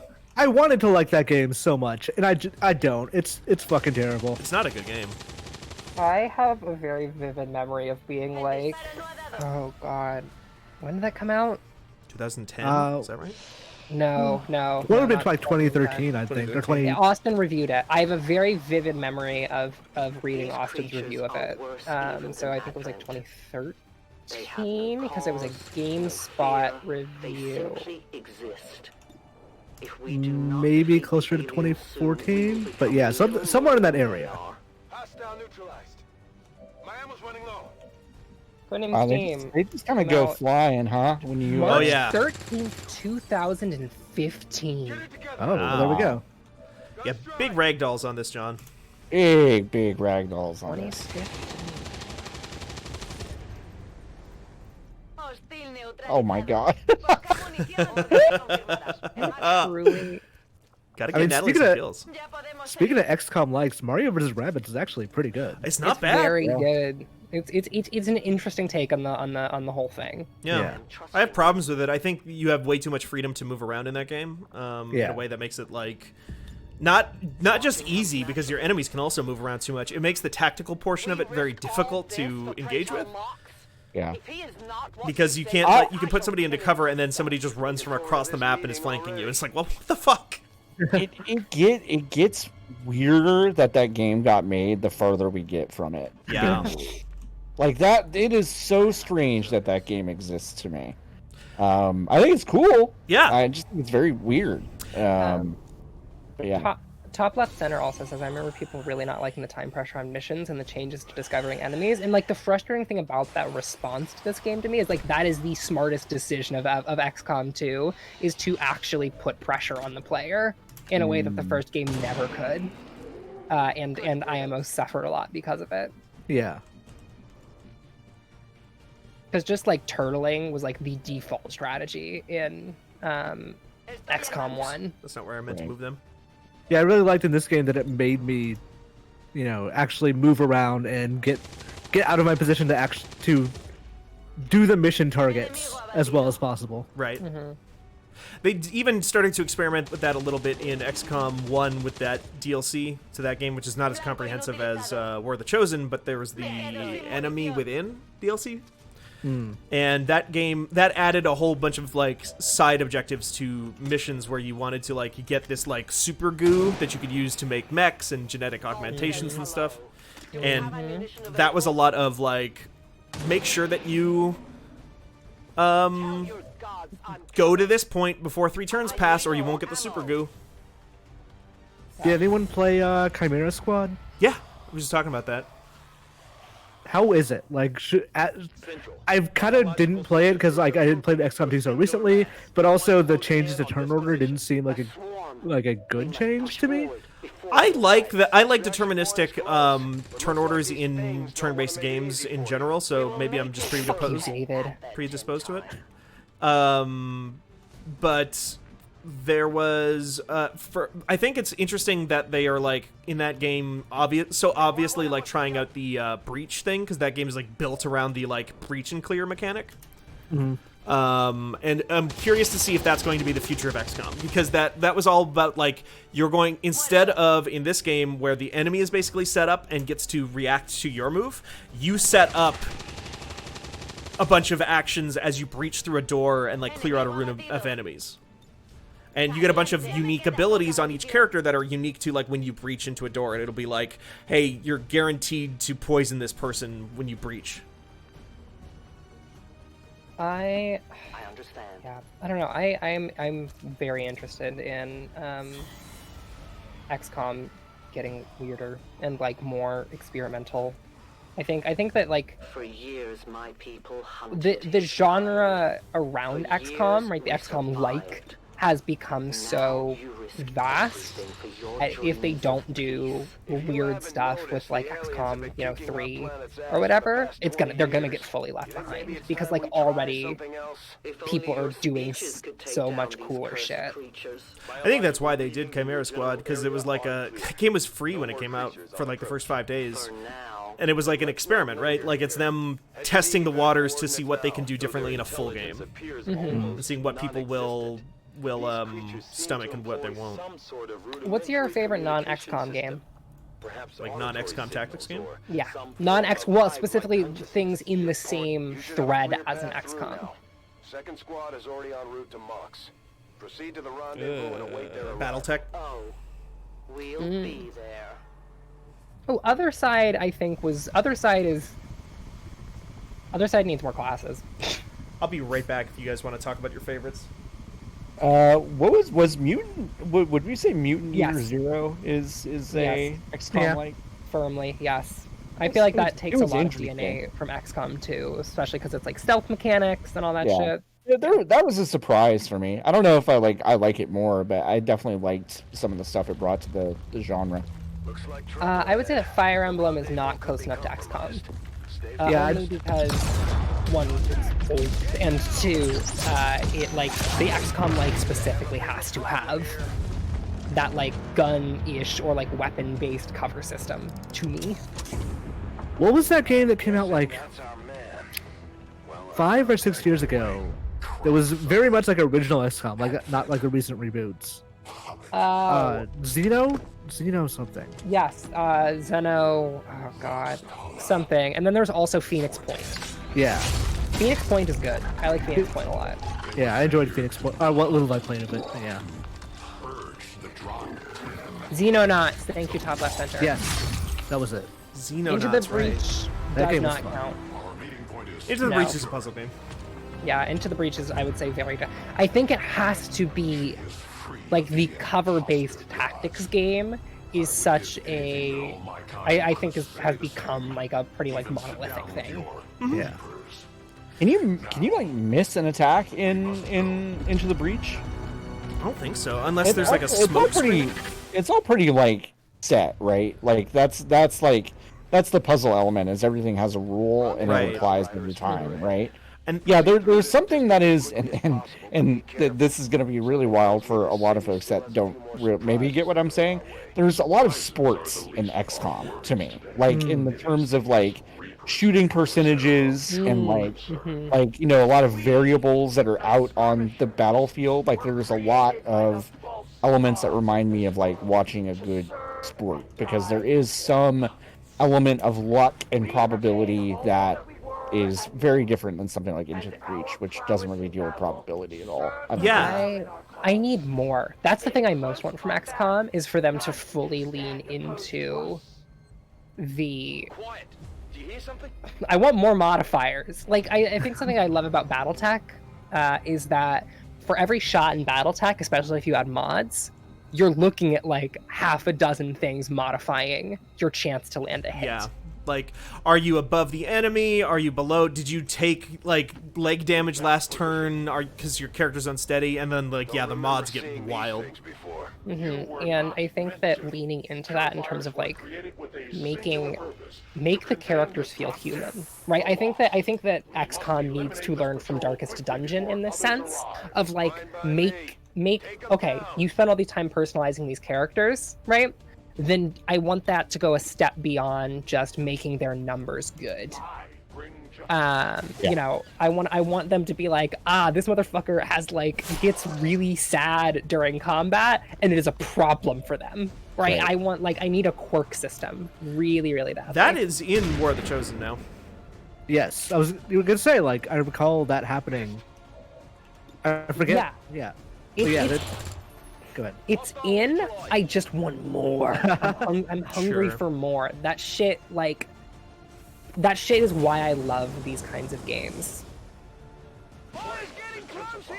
Valkyria Chronicles. That's an interesting poll. Yeah. I mean, it's kind of, I mean, it's kind of there. Valkyria Chronicles kicks ass too. Yeah, it is definitely like it is just XCOM, but you move the characters around, you know, and the hit probability is determined by how good you are at lining up the shot within a crosshair, which that Julian Gollop game, Phoenix Point, which is like... Phoenix Point also does that. It's totally physics-based. Yeah, it's cool. It's like a cool idea. I like it a lot. I've played a good bit of Phoenix Point. I think that game is alright. I need to go back to it now that it's been updated a bunch. Do y'all remember the Bureau? XCOM Declassified. Yes. When I was installing games earlier today, Imran, I was like, wouldn't it be funny if I just played the Bureau XCOM Declassified? I remember, I don't think I've ever played that game. If I did, it's a completely forgettable experience. But I remember a quote from the head of Take-Two at the time when the game got delayed, and people were like, wait, why is it launching against Mass Effect? Yeah. Doesn't that seem like a bad idea to you? Yeah, right. And the quote was like, we think consumers will be able to see that there's a lot of value in XCOM Declassified over Mass Effect. I'm like, no there's fucking not. Regretfully, there was not. Regretfully, there was not. Well, they got really fucked over on that, right? Like on the development side, where like that was one of those like classic examples of like a game that had a particular vision for what it was trying to do, and then halfway through the creative director was like, nah, what if we did it differently? And then Take-Two was like, and what if you did it in 6 months instead of 2 years? Yeah. And then they shut down the studio immediately after. Wow, those zombies are on fire. Wow. Okay, is an essential aspect. Okay. What is a more essential part of the XCOM like? The focus on like cover-based combat, right? Or procedurally generated characters who you build an attachment to and stories around through the tactics game. I think if you gave me an XCOM with like set characters, I would be able to roll with it. But if it didn't have the other part, then I'd be like, this is not XCOM. That's what Chimera Squad is. Chimera Squad has set characters and then is like cover based and ability based and stuff that you go down branching paths. I think having that emergent character based kind of stuff is like amazing, and I think it is one of the strengths of the series, but I don't know if it makes it feel more XCOM-y than that other stuff for me. Right. I mean, because like Mario Rabbids again, like I don't think the problem with that game was that it was Mario. Yeah. Target eliminated. I was just curious because I always, when I think about what I like about this series, it's the emergent aspect of it. So I was trying to figure out if that is in some way a genre trait, or if that is a like, because again, I think Etrian Odyssey is like, it shares some interesting DNA that like that I want to think about and like lean into. Yeah, I think XCOM backdoored its way into some of that emergent gameplay type stuff, and it is a huge part of it. And I think it's core to what the game has become, but I don't think it was core to what they were doing when they made it. Yes. Now, Blackjack Attack says, what if you had procedurally generated Mario and Rabbids? So, Are you saying Okay. here that like where your squad is basically Mario, it's Rabbid Peach, and also Joel, your friend that works in accounting? Like, is that what you're saying? I hope so. So let me pull up something that my friend Tessa sent me a while back sensitive to noise.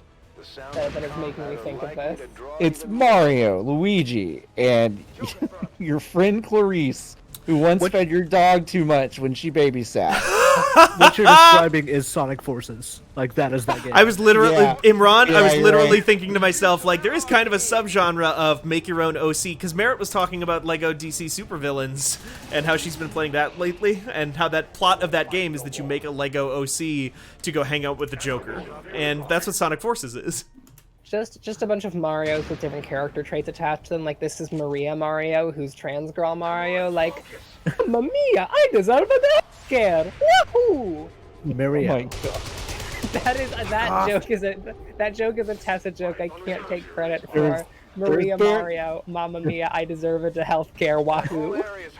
There's Mario with no shoes on. There's Mario wearing an old timey like butt flap underwear instead of overalls. Yeah. You know, Mario following Come a on. tragic boat accident. Sure. There's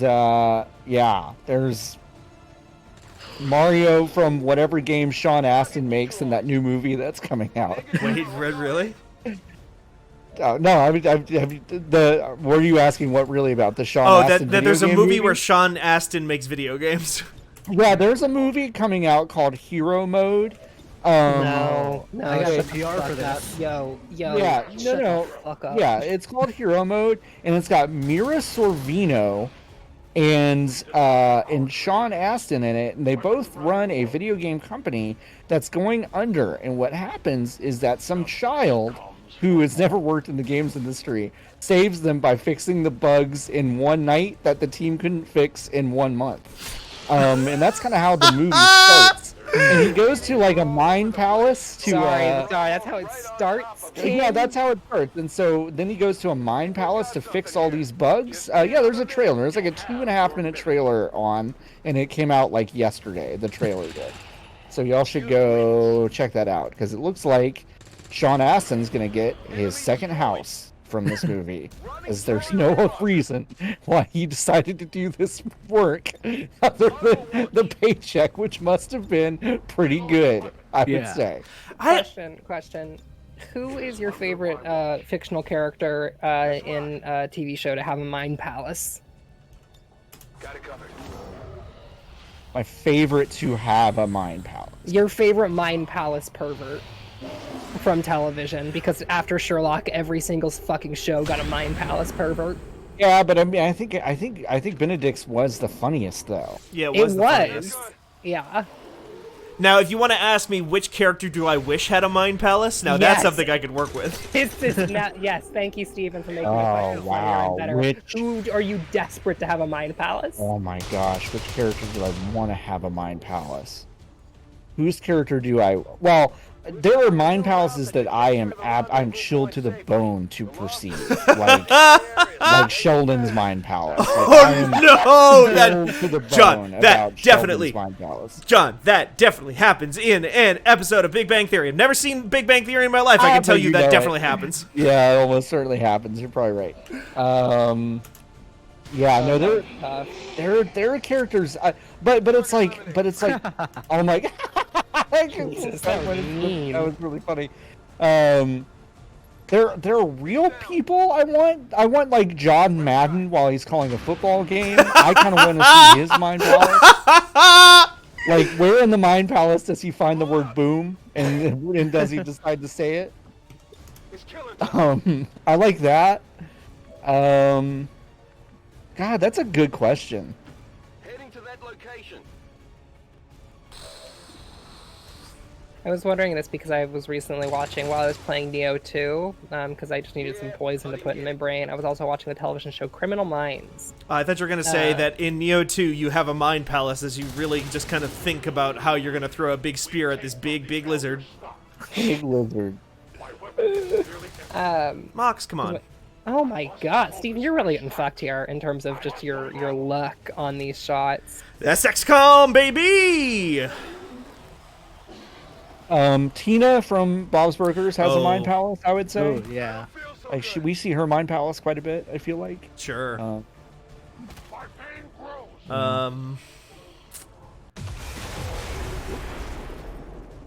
Uh-oh. What? Oh, worry. wow. Explosion draws more of them closer. No, don't worry. Good riddance. It'll be fine. Target neutralized. I'll be Point fucking blank shooting an neutralizing. enemy with a shotgun is never not Oh funny. my god, the way that person went off screen, objectively funny. Really Yes. good. Heading there now. Nikki pointed out that Lizzie McGuire has a mind palace. That's true. Yeah.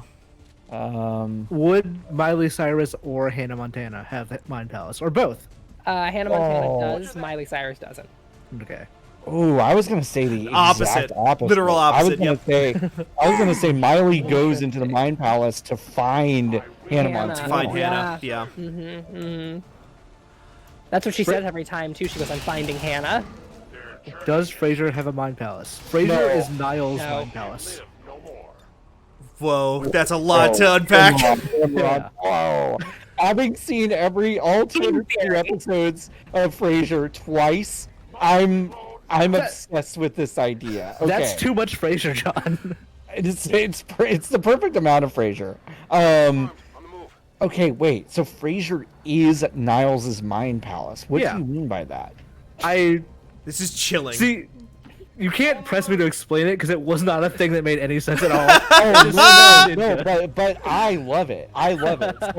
So in this world, I'm envisioning that Niles is the one that has existed, but has put forth the personality of Frasier to cope with things. Oh, like, he's a fucking his Fight Club. multiple divorces, like the fact that he spent every single day at a bar in Boston for like 10 years, and when he had to create Frasier to basically dissociate from that. And like the guilt of not being able to bring his father into his own home, he had to like, oh, I'm sorry, Dad, you have to live on your own, but the other son is taking care of you. And it explains the dualities. I mean, like Frasier is this kind of like he's dating around well into his 40s while Niles is settled down with someone he doesn't love. They're both therapists, but they have different approaches. Imran, you've actually done a service for me, someone who is obsessed with Frasier, to read more into the text of Frasier than I ever have before. Thank you. John is about to start a Squall is Dead style website that says Frasier isn't real. Frasier is Niles. Niles is Frasier. Wow, look at how big of a lesbian this woman is without her helmet on. This is criminal. Not change what you are. God.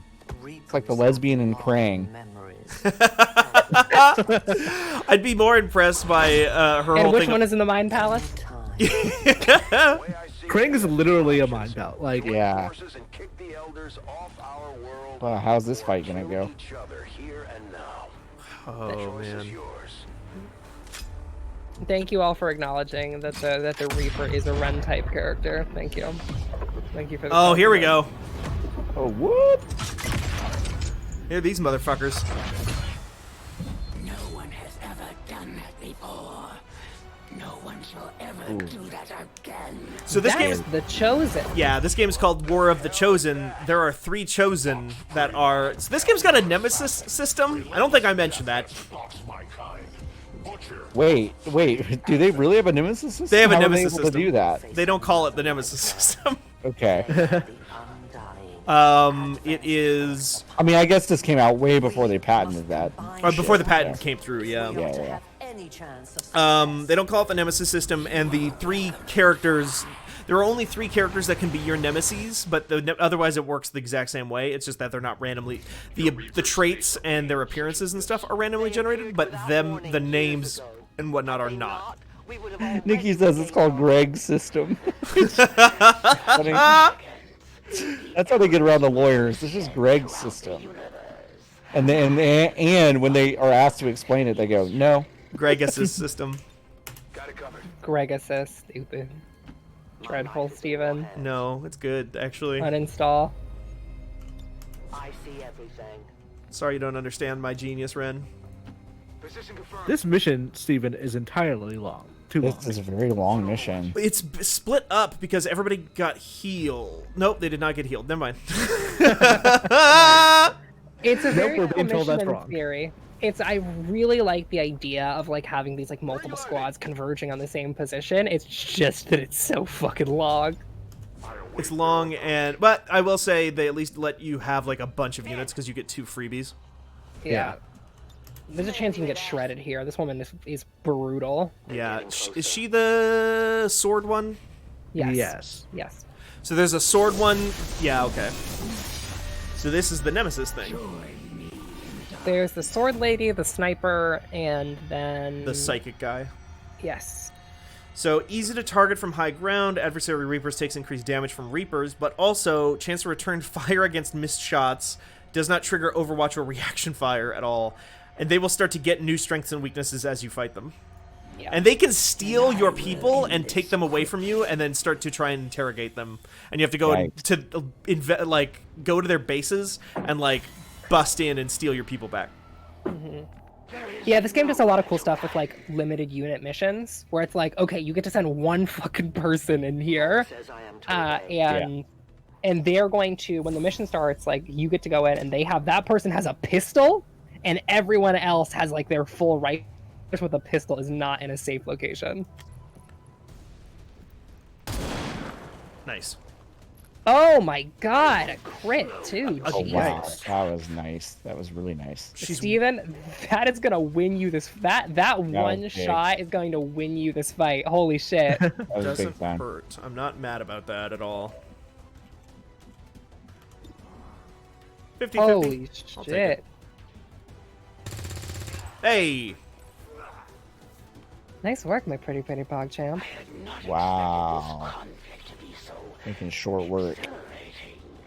You surprise me, XCOM.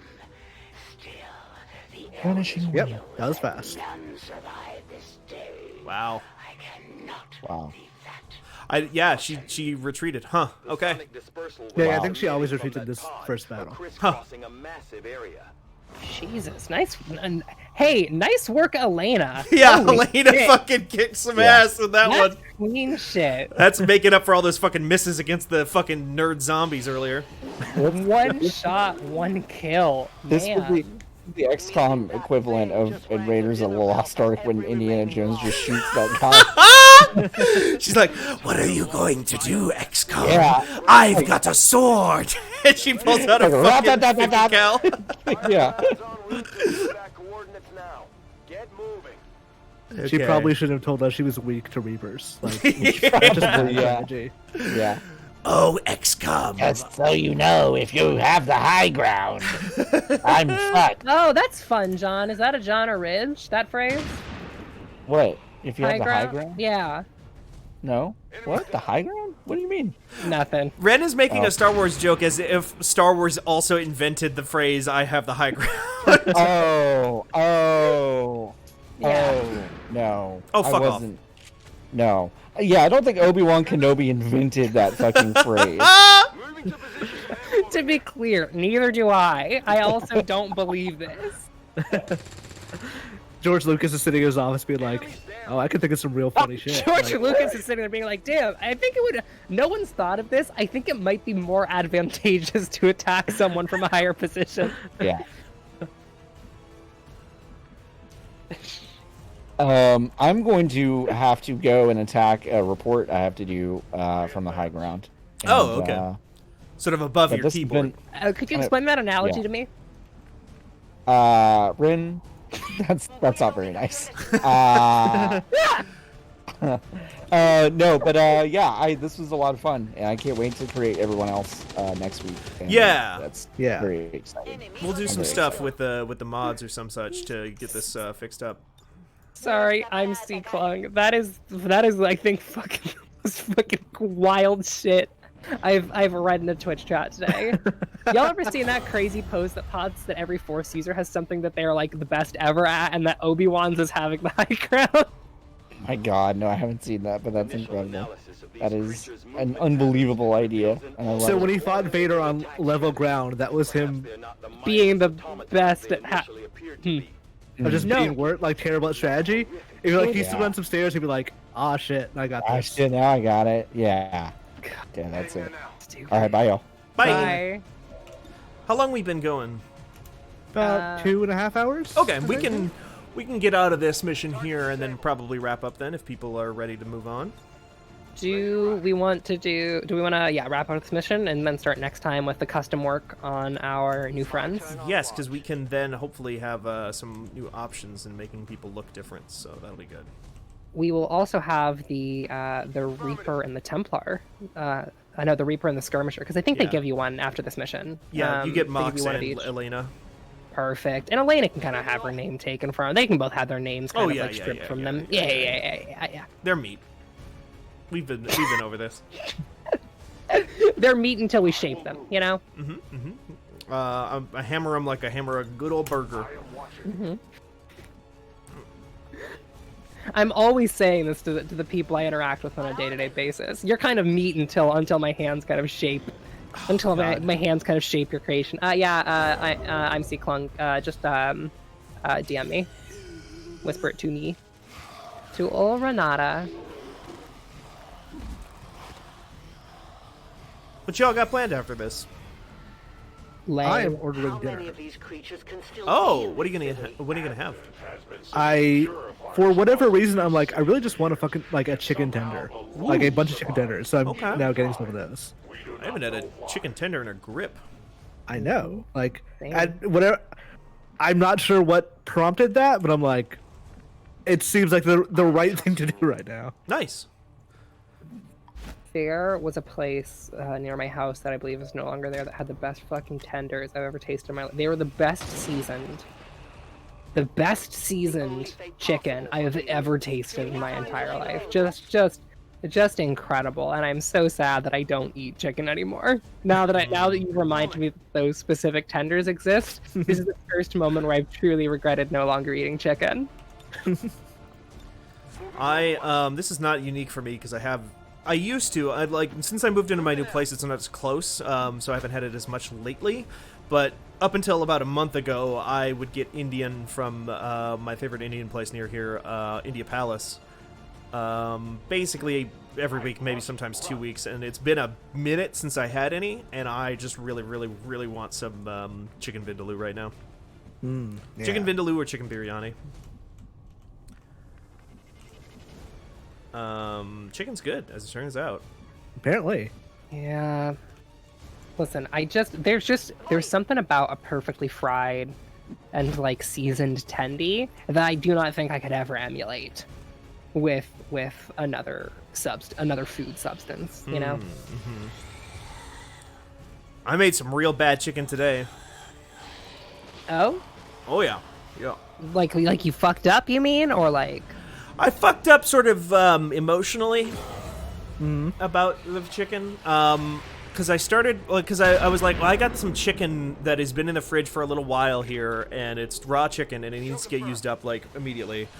And I don't want to open up a big can of black beans right now and make like some kind of burrito or quesadilla type situation with it. That's too much work, and I'll have too many beans left over, and I don't want to have to deal with them.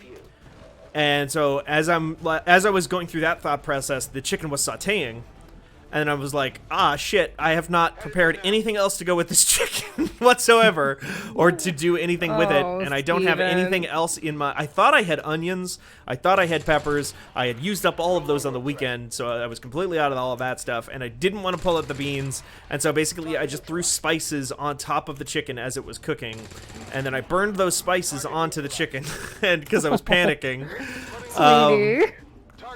And that was kind of my lunch today. Sort of a bad situation all up and down. I did that with salmon the other day, where I bought some salmon, and then I was like, oh no, oh shit, oh, I'm getting dinner with my dad tonight. Oh, fuck. Oh, God. And so I just made like, I got salmon, scrambled eggs, and like sauteed bell pepper. Yeah, that's exactly like what I did. Yeah, for sure.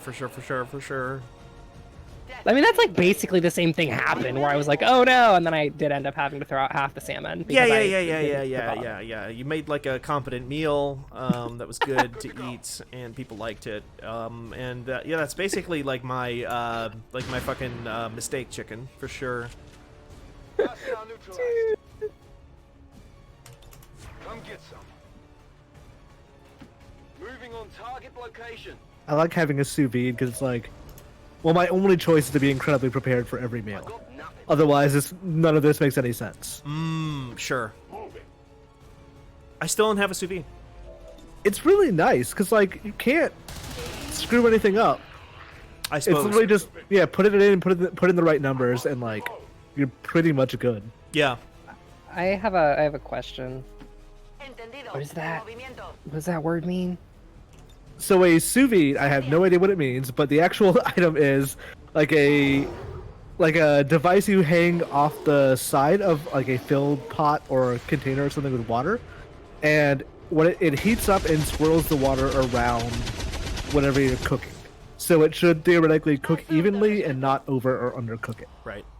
It's a really effective slow cooker. Interesting. That is a likely possibility. Interesting. I've used it to make what people have described to me as perfect steaks, and like those are good. The only thing is you need to like actually sear whatever you're cooking after you do it, because otherwise it looks like a gray blob and not at all appetizing. A lot of people just take literally. I remember at the time when sous vide were kind of becoming a fad, a lot of people using just literal blow torches to sear it. Yeah. No, this is the worst. I'm looking at this post. This post is grim. Okay, let me clarify the theory. Obi-Wan doesn't need to be on the high ground. The high ground just needs to exist within the battle. Obi-Wan knows that when he has the low ground, he really has the high ground from a certain point of view. Look at his battle record. Has low ground, wind. No high ground, loses. No high ground, loses. Has low ground, wins. Has high ground, wins. No high ground, loses. So this is an XCOM of Obi-Wan. That as long as he has the high ground, he can modify the battle. This Grievous diagram. Yeah, no, the Grievous diagram is the most insane thing I've seen. It's perhaps the worst image I've ever fucking seen. From his perspective, like that. Holy shit! That's the funniest thing I've ever seen. Holy shit! Oh my god.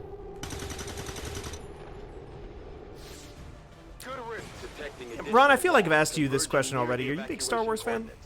I liked it quite a bit for like the last 30 years. And then you saw The Rise of Skywalker. Literally, yes. Literally, I stopped being as into Star Wars after seeing that because I'm like, that makes sense. Okay, cool. I don't think they put in the effort into making these things that I do into liking it. Right. I will never not be fucking furious about that movie because I got into Star Wars as an adult woman right before the release of that film. Actually, the first piece I ever wrote for Fanbyte Media was about Star Wars. Was about KOTOR 2 and that game's depiction of the Force, where I was like, oh, The Last Jedi and KOTOR 2 are about an understanding of the Force as, you know, Foucault's idea of power knowledge, and as like something, as the Force as ideology, right? The Jedi and Sith are an ideology, and the light and dark sides of the Force are just different ways of engaging with power. Right. And The Last Jedi sets up this argument very, very clearly, and then goes, the Jedi, their way of dealing with power is not better intrinsically, right? It's just that they centralize power through their own bodies, as opposed to directing power into the bodies of others. Either way, it's still about violence, right? And that was like the first piece I ever wrote for Fanbyte.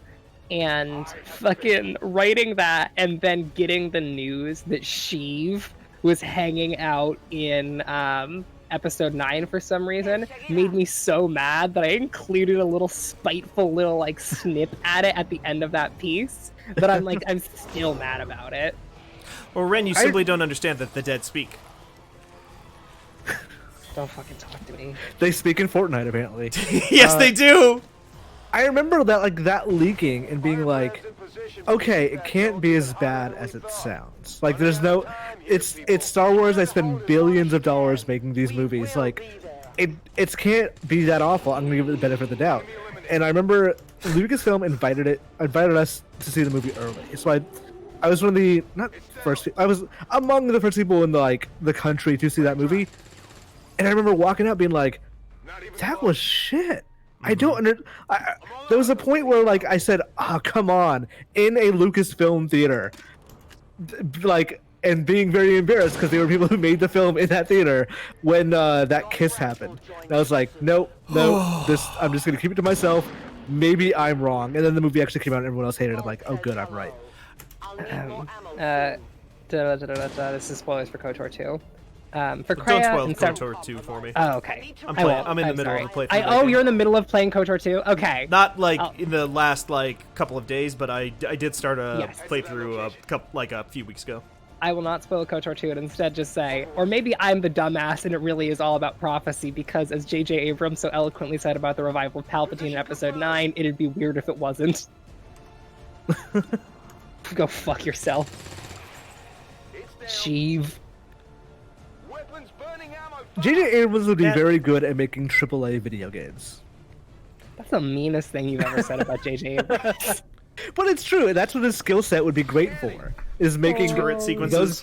Those mystery boxes that just never really close. Oh, J.J. Abrams would make a killer, would write a killer story for an Assassin's Creed game. Yeah. Specifically, if you're talking about a franchise where it's just here's a bunch of interesting stories. Are we ever going to pay off on any of them? No. Fuck you for even asking. Go to hell. No, and fuck you. Get the fuck out of my office. I think that's it, right? All right. Yeah, Sheev is at his best when he's not a grand schemer and he's just a dude who just likes fucking with people. Yeah. I mean, his plan also made just zeros. As a schemer, he made no sense for his plan of, I don't know, all these things will just sort of happen. I've hired 15 people that also don't know what they're doing. The read I've always seen about that I really, really enjoy and that the Clone Wars really supports is that Sheev is just incredibly reactive and extemporaneous, and it's just he what's the word I'm looking for? He's an opportunist. So he just sets things up and pushes things into motion and then reacts as best as he can in the moment to the thing that he wants and pushes it in the direction he wants. This is the Natalie Watson read of Sheev, which I 100% agree with. That is Sheev's whole thing is that all he does is just whenever anything happens, he's just not that. Because it doesn't matter. It doesn't matter to him. It doesn't matter who wins or loses because it's all Sheev. There's that really great... I've been rewatching the Clone Wars recently, which I referenced earlier, but there's a really great scene in one of the later seasons where I think it's Anakin is fighting Count Dooku, and they're in a room with two of Dooku's big energy bow staff guard robots, his guard droids. And Sheev he's supposed to be there to kidnap Sheev for Palpatine. And he's like, oh no, don't kidnap me, or whatever. And then Anakin bursts in and he's like, I'll save you, I'll protect you. And then gets into a scuffle with Count Dooku. And Anakin gets so blinded by the fight with Count Dooku that he's just going at Dooku and fighting in front of him. And Sheev just stops in the middle of the fight and stands next to him and just is smiling because it's no matter who wins that fight, he comes out on top. And the two guard robots robots that are supposedly there to kidnap him are just standing side by side with him, like definitely like working for him, and Anakin can't tell because he's just so blinded by the fight in front of him, and Sheev is just like literally showing him inches away exactly what's going on, but he just can't see it. It's really good. Fucking rules. Can we see who our folks are turning into so we can think on it? Yeah, we can do that real quick. That's in here, right? Yes. View soldiers. All right, so that's Natalie, that's Elena. Let's look at the newbies first. David Tucker, it's a sharpshooter. So we got a sniper. All right. And then we've got a sharpshooter. It could be a gunslinger. Who is the gunslinger of Fanbyte Media? Yeah, could be a gunslinger. And then the other one, what's the deal with those guys with grenadiers? What do they go down? Oh, grenadier that's like the Oh, it's either heavy guns or like grenade launchers, right? Yeah, like, yeah. We were thinking John for them because of the slowness. Right.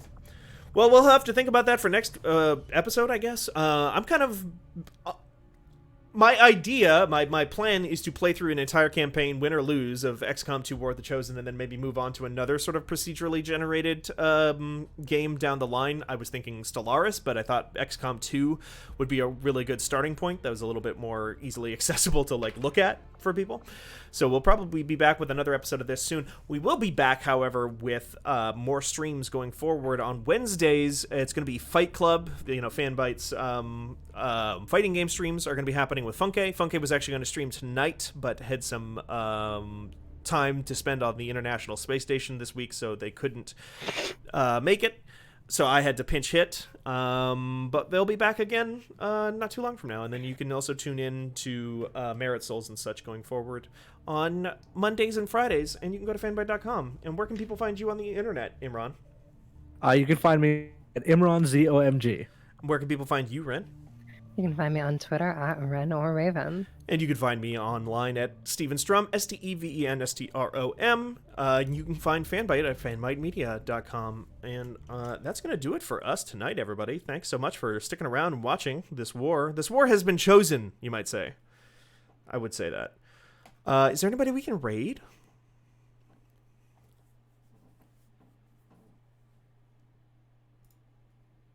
No, Let me check. Sorry, I'm very sleep. Let me see. Other channel views. 0 live. No one I know. No one I follow is live. Oh, that's fine. We don't. Retro Pals is streaming. We can raid Retro Pals. How do I? So I just type raid and then Retro, and then it's just Retro Pals. Is that the name of the thing? Yes. Yes. This channel is intended for mature audiences, unfortunately. So, just warning to everybody there.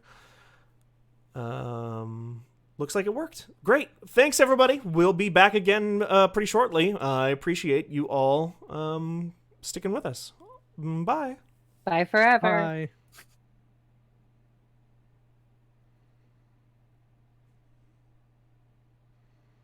And are we clear?